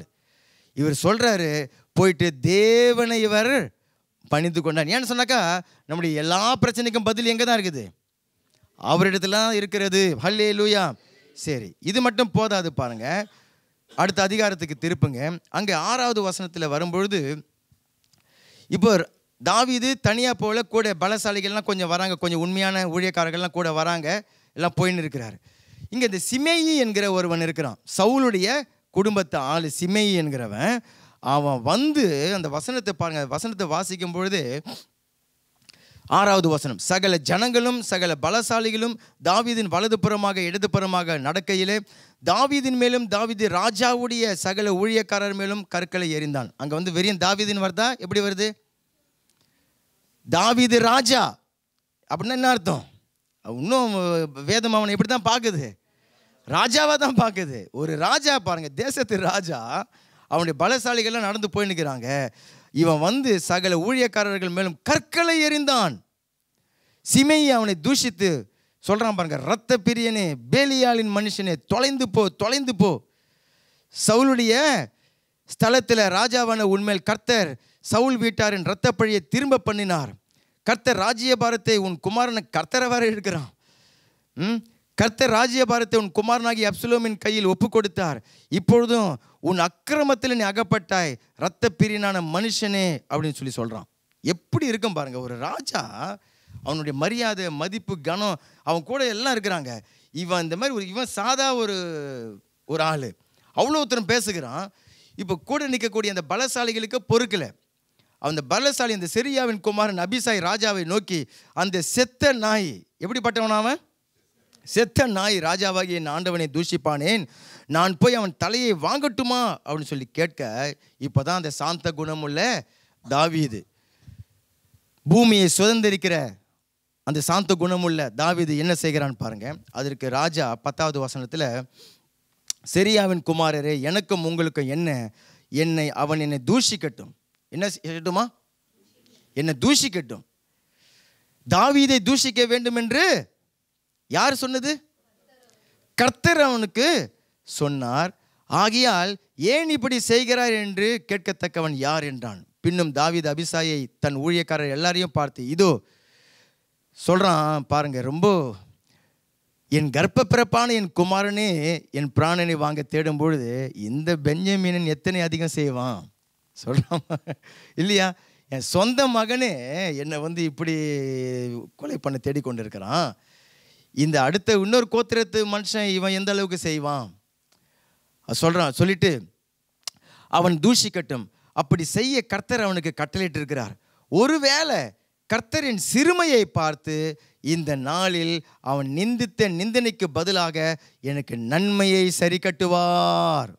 ஹல்லேலூயா, ஹல்லேலூயா. இதுதான் அந்த சாந்த குணமுள்ள ஒரு மனுஷன் நடக்கிற ஒரு விதம். ஆமேன். தாவீதுக்கு அவ்வளோ தாவீது ஒரு ஆளே போதுங்க, ஒரு ஆளே போதும். அவன் 1000 பேரை வெட்டி வீழ்த்திடுவார் தாவீது, அவ்வளோ பலசாலி. நீங்கள் சும்மா அந்த கோலியாத்துக்கு முன்னாடி சின்ன தம்மோண்டு பையன் மாதிரி நிற்கிறார், அந்த தாவீது கிடையாது. இப்போது இவர் நல்ல சரியான பலசாலி. ஒரே ஆளாக 1000 பேரை வெட்டி வீழ்த்தக்கூடிய அளவுக்கு. அவன் கூட நிற்கிறவங்கெல்லாம் பெரிய பெரிய பலசாலிகள். அந்த லிஸ்ட்டை போய் வாசித்து பாருங்கள். எல்லாரும் ஒரே ஒரு ஈட்டியை வச்சு 30,000 பேரை வீழ்த்தினவங்க, 40,000 பேரை கொன்றவங்க கூட நிற்கிறவங்க எல்லாருமே. இவன் செத்த நாய் மாதிரி தாவீது அப்படி பேசுகிறான். ஆனால் சாந்த குணமுள்ளவன் சொல்கிறான், கர்த்தர் அவனை அனுமதிச்சிருக்கிறார். ஆமேன். அவன் தூஷிக்கட்டும். இந்த நாளில் எனக்கு அந்த நிந்தை, நம்மளால் அந்த நிந்தை தாங்க முடியறதில்லை பாருங்கள். மற்றவங்க பேசி விடும்போது அந்த அவமானத்தை தாங்கி முடியறதில்லை. என்னை இப்படி பேசிட்டான், என்னை இப்படி நிந்திச்சிட்டான், இப்படி சொல்லிட்டு அதை பழி வாங்குகிறதுலையே நம்ம என்ன பண்ணிடுறோம், குறிக்கோளாக இருந்து விடுகிறோம். அதில் நம்மக்கிட்ட கொஞ்சம் பவரும் கொஞ்சம் அதிகாரமாக இருந்துட்டாக்கா சொல்லவே தேவையில்லை. கையில் ஒரு கத்தியை குத்திட்டாக்கா சொல்லவே தேவையில்லை. நம்ம வீசிட்டு ஏன்னா நான் நிந்திக்கப்பட்டுட்டேன், நான் அவமானப்பட்டுட்டேன். ஆனால் தாவீது சொல்கிறான், இன்றைக்கு அவன் நிந்தித்த அந்த நிந்தையை பார்த்து கர்த்தர் எனக்கு இரக்கம் பாராட்டும். அப்போ நீங்கள் சாந்தமாக நடந்துட்டீங்க. நீங்கள் சாந்தமாக நடந்ததுனால மற்றவங்களாம் சும்மா இருப்பாங்கன்னு நினைக்கிறீங்களா? நீங்கள் தான் சாந்தமாக இருக்கிறீங்க. ஆமேன், ஆமேன் சொல்லுங்கள். பிரசங்கம் இதை யார் கேட்குறோம்? நாம் தான் பிரசங்கத்தை கேட்குறோம், நாம் தான் சாந்தமாக இருக்கிறோம். சரி, ஐயோ பரவாயில்ல, அந்த தம்பி ரொம்ப சாந்தமாக நடந்துட்டாரு அப்படின்னு சொல்லிட்டு நிந்திச்சவன் போயிடுவானா? சும்மா விட்டுருவானா? பண்ணுறான் பாருங்கள். அந்த சிமையு இவன் இவ்வளோ தாழ்மையாக சாந்தமாக பேசினார் இல்லை தாவீது. 13வது வசனத்தில், அப்படியே தாவீதும் அவன் மனுஷரும் வழியே நடந்து போனார்கள். சிமையு மலையின் பக்கத்தில் அவனுக்கு எதிராக நடந்து விடல பாருங்க. அவன் தூஷித்து அவனுக்கு எதிராக கற்களை எரிந்து மண்ணை தூச்சி கொண்டே வந்தானான். எப்படி அந்த காட்சியை கற்பனை பண்ணி பாருங்க. இவன் பிரச்சனையே எனக்கு வேண்டாங்க அப்படின்னு சொல்லிட்டு இவன் நம்முடைய வழியை பார்த்து நம்ம போகிறான். இவன் விடுற மாதிரி இல்லை, கல்லெடுத்து அடிக்கிறான், மண்ணை வாரி விடுறான், தூஷிக்கிறான், அவ்வளோ வார்த்தைகளை பேசுகிறான். நீங்கள் சாந்தமாக இருக்கிறீங்கன்றதுனால ஜனங்க உங்களை விட்டுட மாட்டாங்க. ஆமேன். ஆனால் அவன் கடைசி வரைக்கும் சாந்தமாக இருந்தான் பாருங்க தாவீது.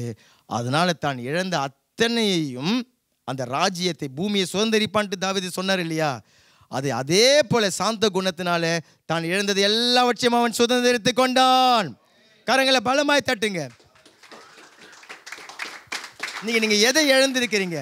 இல்லையா, என்னுடைய அவமானத்தை இழந்துட்டேன், அல்லது மதிப்பை இழந்துட்டேன், அல்லது அந்த பொருளை இழந்துட்டேன், பணத்தை இழந்துட்டேன், அதை செஞ்சுட்டாங்க, இதை செஞ்சுட்டாங்க நம்ம சொல்கிறோம் இல்லையா. உங்களுடைய சாந்த குணம் சரி, எப்படி தாவீதால் அங்கே சாந்த குணமாக இருக்க முடிந்ததுன்னு சொன்னாக்கா, சங்கீத புஸ்தகத்தில் 16வது அதிகாரத்தில் தாவீது சொல்லுகிறான். எடுத்து வாசிக்கலாம். சங்கீதம் 16வது அதிகாரத்தில் 16வது சங்கீதம் 8வது வசனத்தில், கர்த்தரை எப்பொழுதும் என் கண்களுக்கு முன்பாக வைத்திருக்கிறேன், அவர் என் வலது பாரிசத்தில் இருக்கிறபடினால் நான். இது நம்ம சொல்கிற அசைக்கப்படுகிறது இல்லை. நிறைய பேர் இப்படிலாம் சொல்லுவாங்க, நான் அப்படிலாம் அதனுடைய அர்த்தம் என்ன? அது என்னை எவனும் ஒன்றுமே, ஆமாம், நான் எவ்வளோ பெரிய ஆள் தெரியுமா, அந்த அசைக்கப்படுகிறது இல்லை. இந்த அசைக்கப்படுகிறது எதுனாக்கா, உன்னுடைய உள்ளான மனுஷனில் நீ ஆட்டங்கண்டுடுது. ஆமேன். அசைக்கப்பட்டு விடுகிறது. உன்னுடைய குணாதிசயங்களை நீ அசைக்கப்படு. நான் வந்து பொறுத்து தான் காத்துன்னு இருந்தேங்க, எவ்வளோ தான் பொறுமையாக இருக்கிறது அப்படின்னு சொல்லிட்டு அசைஞ்சிடுறீங்க தெரியுமா? என்ன பண்ணுவீங்க நீங்கள்? ஏச்சிக்கு ஏச்சி, பேச்சுக்கு பேச்சு, கோபத்துக்கு கோபம், அடிக்கு அடி, உதைக்கு உத, அந்த ஆட்டம். அப்போ தாவீது என்ன சொல்கிறாருனாக்கா, கர்த்தர் என் கண்களுக்கு முன்பாக நான் வைத்திருக்கிறபடியினால் நான் என்னுடைய அந்த செல்ஃப் கண்ட்ரோலை நான் வந்து இழந்து விட மாட்டேன். அல்லேலூயா. அதுக்கு என்ன ரகசியம் சொல்கிறார்? கர்த்தரை என் கண்களுக்கு முன்பாக வைத்திருக்கிறேன், அவருடைய கிருபை, அல்லேலூயா, அவருடைய இரக்கம் என் மேலே படட்டும், ஆமேன், அவரை நான் தொழுது கொள்கிறேன், அல்லேலூயா. அந்த சாந்தம் தான் அவரை அந்த இழந்தது எல்லாவற்றையும் அவர் திரும்ப பெற்றுக்கொள்ளும்படிக்காக செய்தது. ஆமேன். சரி, 3வது ஒரே ஒரு காரியத்தை பார்த்து நான் முடிக்கலாம். 3வது ஒருத்தர் இருக்கிறார். யார்? எல்லாரிலையும் மோசேவை தான் பைபிள் சொல்லுகிறது, ஆனால் அதை காட்டிலும் சார்ந்த சொருபி நம் ஆண்டவராகிய இயேசு கிறிஸ்து. அல்லேலூயா. 1 பேதுரு 2வது அதிகாரம் 19வது வசனத்திலிருந்து வாசிக்கலாம். தேவன் மேலே ஒரு சிலதை நான் வேகமாக வாசிச்சுறேன், சொல்ல வேண்டிய காரியத்தில் கொஞ்சம் விலைக்கு சொல்கிறேன். ஏனெனில் தேவன் மேல் பற்றுதலாக இருக்கிற மனசாட்சியின் நிமித்தம் ஒருவன் அநியாயமாய் பாடுபட்டு உபத்திரவங்களை பொறுமையாய் சகித்தால் அதுவே பிரீத்தியாக இருக்கும். என்ன சொல்கிறாரு? நீங்கள் தேவன் மேலே விசுவாசமாக இருக்கிறீங்க. நல்ல கவனிங்க. ஒரு சில கேள்விகளை கேட்க போகிறேன், டக்குன்னு பதில் சொல்லணும். ரட்சிக்கப்பட்டவங்க, ரட்சிக்கப்படாதவங்க, யார் வந்து தேவன் யாருக்கு சப்போர்ட் பண்ணுறாரு? பாஸ்டர் யாருக்கு சப்போர்ட் பண்ணுவார்? அப்போ பாஸ்டர்னாலும் தேவன் எல்லாத்தையும் ஒன்றா சேர்த்து சொல்லிக்குவோம், சரியா? ரட்சிக்கப்பட்டவங்களுக்கும் ரட்சிக்கப்படாதவங்க மத்தியிலையும் யாருக்கு பாஸ்டர் வந்து சப்போர்ட்டாக இருப்பார்? ரட்சிக்கப்பட்டவங்க தான். நான் சொல்லியிருக்கேன், வேலையில் ஒரு ரட்சிக்கப்பட்ட என்னை சபைக்கு கூட்டின்னு போனவர் அவர் தான். ஆனால் அவர் கொஞ்சம் அப்படி இப்படி இருப்பார். அவரை பற்றி வந்து சொல்ல வருவாங்க, என்னங்க சபைக்கெல்லாம் நான் வந்து அவருக்கு தான், ரட்சிக்கப்பட்டவங்க தான். அல்லேலூயா. நீ எவ்வளோ தான் நல்லவனாக இருந்தாலும் இருந்துட்டு போ, நான் ரட்சிக்கப்பட்டவங்களுக்கு தான் நிற்பேன். அல்லேலூயா. ஆமேன். சரி, இப்போ ரட்சிக்கப்பட்டாச்சு. ரட்சிக்கப்பட்டவங்களுக்குள்ளார சபைக்கு வரவங்களுக்காக பாஸ்டர் நிற்பாரா, சபைக்கு வராதவங்களுக்காக நிற்பாரா? ஆமாம். இங்கே வரக்கூடியவங்க ஒரு சில பலவீனங்கள் இருக்கும், ஒரு சில குறைவுகள் இருக்கும், அதெல்லாம் தேவன் பார்த்துக்குவார். என்னம்மா இந்த அம்மா இப்படி வந்து மைக்கில் வந்து ஜெபிக்குது, அங்கே போயிட்டு இப்படி பண்ணி நிற்குதுன்னு சொல்ல முடியும்? அவங்க தேவனை தேடுறாங்க. ஆமேன். தேவனுக்கு தேடுறாங்க, நேரத்தை கொடுக்குறாங்க, ஆண்டவர் மேலே அன்பாக இருக்கிறாங்க. அப்போ சபைக்கு வரவங்க, சபைக்கு வராதவங்க, ஆமேன். ரட்சிக்கப்பட்டவங்களுக்குள்ளார சபைக்கு வரவங்க, சபைக்கு வராதவங்க. சரி, சபைக்கு வந்தாச்சு. சபைக்கு வந்துட்டு ஆண்டவர் மேலே ஒரு வைராக்கியமாக ஆர்வமாக துதிச்சு பாடி அப்படி இருக்கிறவங்க, அசட்டையாக இருக்கிறவங்க, யார் மேலே தேவன் சப்போர்ட்டாக இருப்பார்? ஆமாம். நம்ம இங்கே வந்து இங்கே இருக்கிறது எத்தனை மணி நேரம் இருக்கிறோம்? ஒரு 2 மணி நேரம், 2.5 மணி நேரம். அதில் நம்ம வந்து அந்த வெள்ளிக்கிழமை கூட்டத்தில் தேவன் அழகாக சொல்லியிருந்திருப்பாங்க, முழு மனதை செலுத்தி அதில் நம்ம தேவனை ஆராதிக்கணும். அதான் முதல் பாட்டு, முழு மனதோடு ஆராதிப்போம், முழு பலத்தோடு ஆராதிப்போம், ஆவியில் நிறைந்து ஆனந்த சத்தத்தோடு ஆண்டவரை ஆராதிப்போம். அல்லேலூயா. அதுக்கு தான் ஒன்று கூடி வந்திருக்கிறோம். ஆமேன். அதுக்கு தான் ஒன்று கூடி. அப்போ தேவனுடைய கண்கள்லாம் யார் மேலே தான் இருக்குது? அவருடைய கண்கள் பூமி எங்கே சுற்றி உலாவி கொண்டிருக்கிற கண்கள் தம்முடைய வல்லமையை விளங்க பண்ணும்படிக்காக உண்மை உள்ளவன் எவன் அப்படின்னு சொல்லிட்டு தன்னுடைய வல்லமையை விளங்க பண்ணுவதற்கு அவன் மேலே கண்கள், கர்த்தருடைய கண்கள் உலாவி கொண்டு இருக்கிறதான். சொல்லுங்க, ஆண்டவரே, பூமி எங்கே சுற்றி உலாவுகிற கண்கள் என் மேலே கொஞ்சம் படட்டும். ஆமேன். என் மேலே கொஞ்சம் அந்த கண்கள் படட்டும். அவர் கண்கள் பட்டா போதும். ஆமேன். கண்கள் படத்துக்கு நம்ம என்ன தான் பண்ணுறது இல்லையா? உண்மையாக ஆண்டவரை நம்ம ஆராதிச்சு இப்போ வந்திருக்கிறோம். இங்கே வந்து இதுக்காக தான் வந்திருக்கிறோம். வேறு எதுக்காக வந்திருக்கிறோமா? யோசனை பண்ணி பாருங்கள். சபைக்கு நம்ம வேறு எதுக்காக வந்திருக்கிறோமா? இதுக்கு தான் வந்திருக்கிறோம். தேவனை ஆராதிக்கணும், துதிக்கணும், பாடணும், வசனத்தை கேட்கணும், இருதயத்தை ஆராய்ச்சி பார்க்கணும், நம்மை நாமே சோதித்து பார்க்கணும், அர்ப்பணிக்கணும். இதுக்கெல்லாம் தான் சபை. ஆமென். காணிக்கை தசமபாகங்களை நம்ம கொடுக்கணும். அங்கே இருக்கக்கூடிய ஊழியக்காரருக்கு நம்ம கீழ்ப்படிந்து நம்ம நடக்கணும், பயந்து நம்ம நடக்கணும், கணக்கு ஒப்புவிக்கிறவர்களாக நம்ம இருக்கணும், ஃபோன் பண்ணுறவங்களாக இருக்கணும். ஆமென். அல்லேலூயா. ஆமென். அப்போ இதுக்காக தான் இந்த 2.5 மணி நேரம். இங்கே வந்துட்டு வேறு ஜோலி இல்லை. இங்கே வந்ததுக்கப்புறம் வேறு ஜோலி இல்லை பாருங்க. அல்லேலூயா. அது சிம்பிள். அதில் ஒரு உண்மை, அதில் ஒரு உத்தமம். சரி, இப்போது நீங்கள் தேவன் மேலே பற்றுதலாக இருக்கிறது நிமித்தம் உபத்திரவங்க படுறீங்க அப்படின்னு சொல்லும்பொழுது அது அப்போது நீங்கள் பொறுமையாக சகிக்கிறீங்க, சாந்தமாக இருக்கிறீங்க. அப்போது உங்களுக்கு பிரீத்தி உண்டாகும். பிரீத்தினா நான் உண்டாகும், உங்களுக்கு ஒரு புகைச்சி உண்டாகும். அல்லேலூயா. நான் கர்த்தருக்காக இதை நான் அனுபவிக்கிறேன், அதனால் நான் பொறுமையாக நான் சகிக்கிறேன். ஏன்னா தேவனுடைய திட்டம் இதில் நிறைவேறணும், தேவனுடைய ரட்சிப்பு இதில் நிறைவேறணும், அதில் நான் பொறுமையாக இருக்கிறேன், சாந்தமாக இருக்கிறேன் அப்படின்னு சொல்லிட்டு. அடுத்தது, நீங்கள் குற்றம் செய்து அடிக்கப்படும் பொழுது பொறுமையோடு சகித்தால் அதனால் என்ன கீர்த்தி உண்டு. நான் தப்பு பண்ணிட்டேன், என்ன அடிக்கிறாங்க, மெதுவாக வாங்கின்னு போக வேண்டியது தான், அங்கே ஒன்றும் பண்ண முடியாது. இல்லையா? இல்லையா? அல்லது நான் ரொம்ப பலவீனன், அப்போ இதனால் ஒன்றும் செய்ய முடியல அப்படின்ற மாதிரி இருந்துட்டு போயிடலாம். அப்படிலாம் கிடையாது. இங்கே நீங்கள் குற்றம் செய்து அடிக்கப்படும் பொழுது பொறுமையோடு சகித்தால் அதனால் என்ன கீர்த்தி உண்டு. ஆனால் நல்ல கவனிங்க, நீங்கள் நன்மை செய்து பாடுபடும் பொழுது பொறுமையோடு சகித்தால் அதுவே தேவனுக்கு முன்பாக பிரீத்தியாக இருக்கும். நீங்கள் நன்மையை தான் செஞ்சீங்க, நீங்கள் நல்லதை தான் செஞ்சீங்க, உங்களை தப்பாக புரிஞ்சுட்டாங்க, உங்களுக்கு பின்னாடி குழியை விட்டுட்டாங்க, உங்கள் முதுகில் குத்திட்டாங்க. அப்போ அது எப்படிப்பட்டதாக இருக்குமா? அப்போது அந்த நேரத்தில் நீங்கள் என்ன பண்ணணுமா? சகிக்கும் பொழுது அதுவே தேவனுக்கு முன்பாக பிரீத்தியாக இருக்கும். ஹல்லேலூயா. சரி, இதற்காக நீங்கள் அழைக்கப்பட்டிருக்கிறீங்க. எதற்காக? என்ன ஆண்டவர், அடி வாங்கிறதுக்காகவே அழைச்சிருக்கிறீங்க? அடி வாங்கிறதுக்காகவே அழைச்சிருக்கிறாரு பாருங்க, இல்லையா? அப்போ இதற்காகவே நீங்கள் அழைக்கப்பட்டிருக்கிறீங்கன்னு சொன்னால் எதற்காக? சாந்த குணத்தை வெளிப்படுத்துவதற்காக அழைக்கப்பட்டிருக்கிறீங்க. சகித்துக்கொள்ள நீங்கள் அழைக்கப்பட்டிருக்கிறீங்க. எங்கே போய் சகிக்க போகிறீங்க? பாஸ்டர் சொல்லிட்டாருன்னு சொல்லிட்டு நீங்கள் எல்லா இடத்துலையும் போய் நான் சகிக்க போகிறேன்னு சொல்லிட்டு அப்படி வெகுளியாக இருந்துடாதீங்க. தேவனுடைய பிள்ளைகள் வெகுளியாக இருந்துடக்கூடாது, சாமர்த்தியமாக இருக்கணும். சத்துருடைய கட்ட மனுஷருடைய தந்திரங்களும் அறிஞ்சு கொள்ளுகிறவர்களாக இருக்கணும். கேள்வி கேட்கறதே பாம்பு மாதிரி இருக்கணும். எப்படி இருக்கணுமா? ஆமாம். ஆனால் குணத்தில் நீங்கள் புறாவை மாதிரி இருக்கணும், இல்லையா? இப்போ பிள்ளைங்க இல்லை பெரியவங்க நான் சாந்தமாக இருக்க சொன்னார்னு சொல்லிட்டு வெளியில் போயிட்டு அப்படியே அடிக்க வாங்கி அந்த இது கிடையாது. நீங்கள் ஒரு வினா உள்ளவர்களாக இருக்கணும். பாம்பு அப்படி பார்க்குது இல்லையா? எல்லாத்தையும் கிரகிக்கக்கூடியவர்களாக, எச்சரிக்கையாக இருக்கக்கூடியவர்களாக நம்ம அதில் இருக்க வேண்டும். இப்போ இதற்காக நீங்கள் அழைக்கப்பட்டவர்கள் சொன்னாக்கா சாந்தமாக இருப்பதற்கு அதை நம்ம முதல்ல எங்கே தான் ப்ராக்டிஸ் பண்ணுறோமா? போன வருஷத்துலேருந்து இந்த கனியை குறித்து தியானித்து கொண்டு வருகிறோம். வீட்டில், ஹல்லேலூயா, குடும்பத்தில், ஆமென்.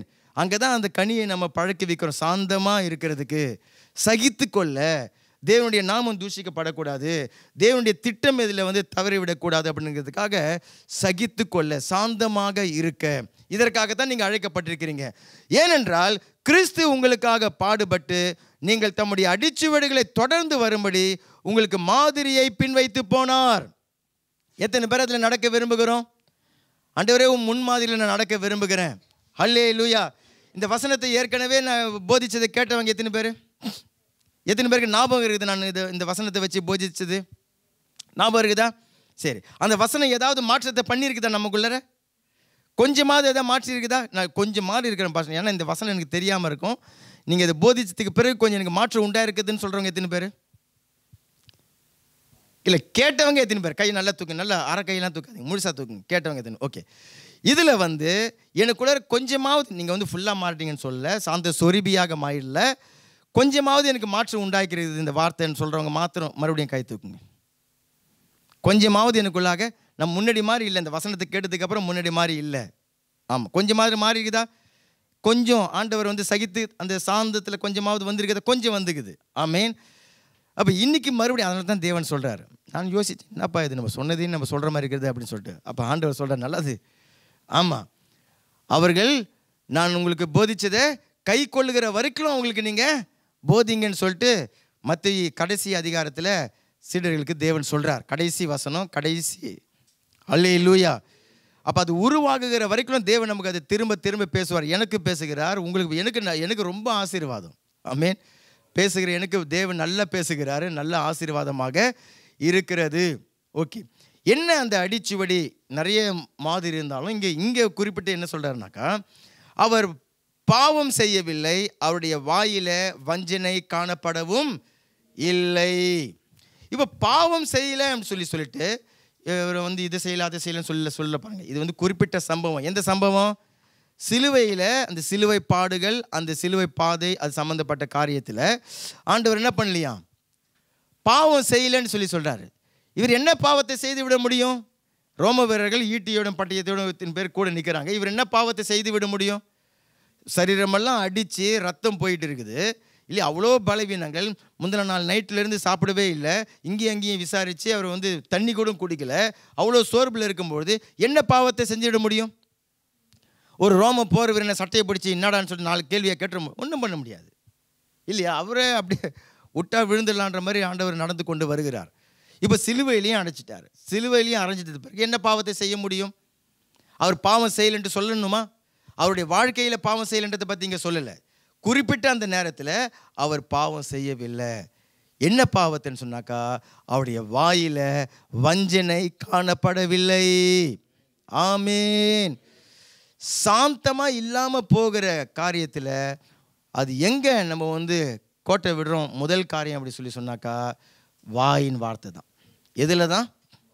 வாய் தான். வாயால் தான் என்ன பண்ணிடணுமா?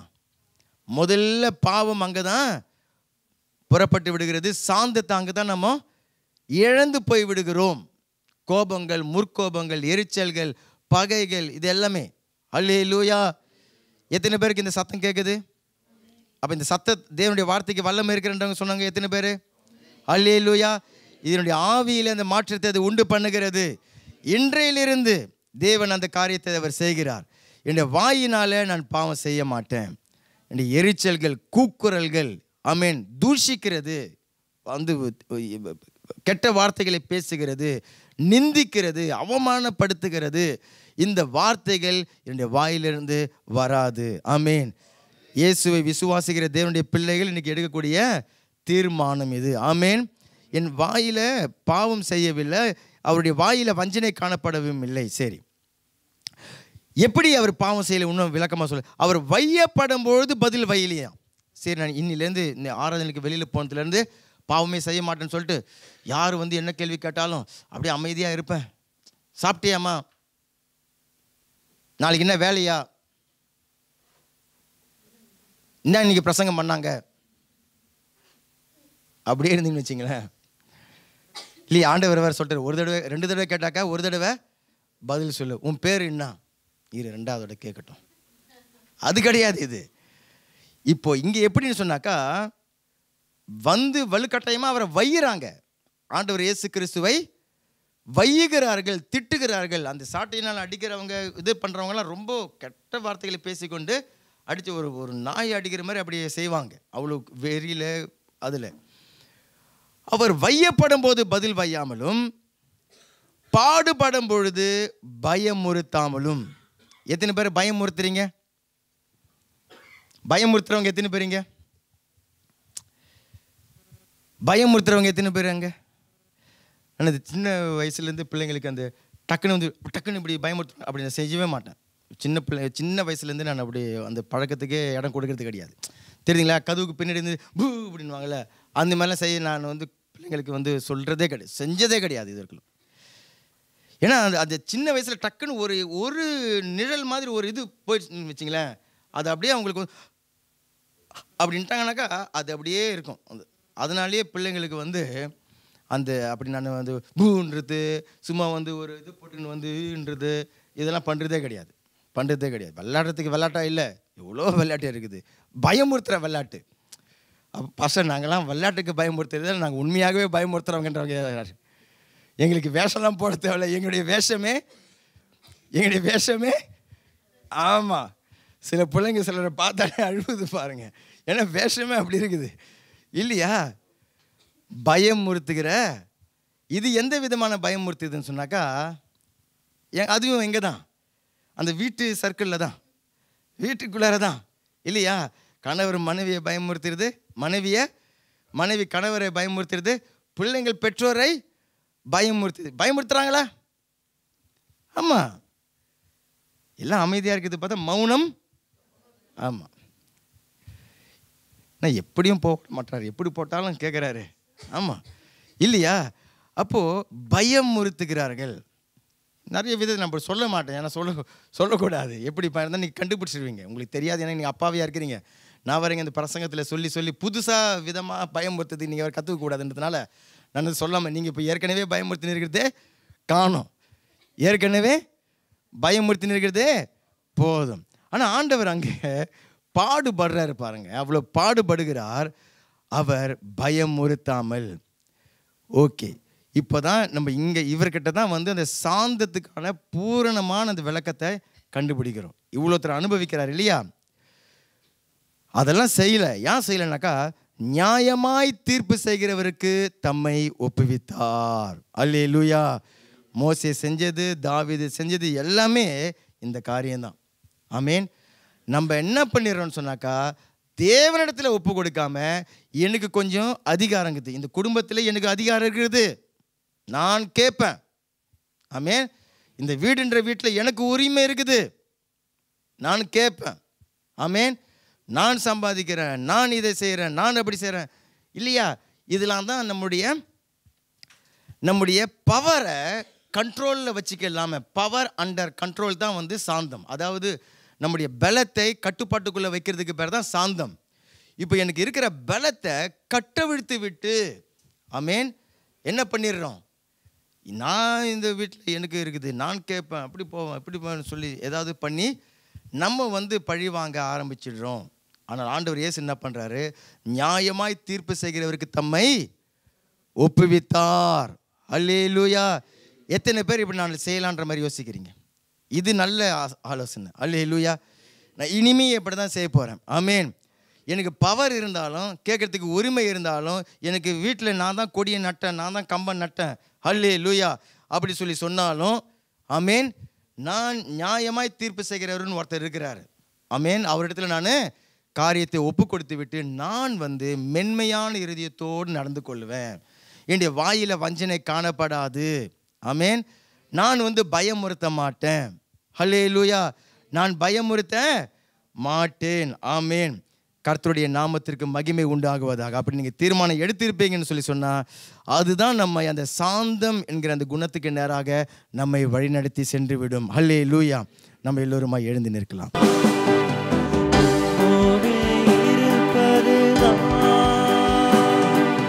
உள்ளத்தின் வாஞ்சையா உம் சித்தம் செய்வதுதான் இதயத்தின் ஏக்கமையா. உம்மோடு இருப்பதுதான் உள்ளத்தின் வாஞ்சையா.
உள்ள தேவனாய் எத்தனை தடவை உங்களுடைய உயிரை அவர் காப்பாற்றி இருக்கிறார்.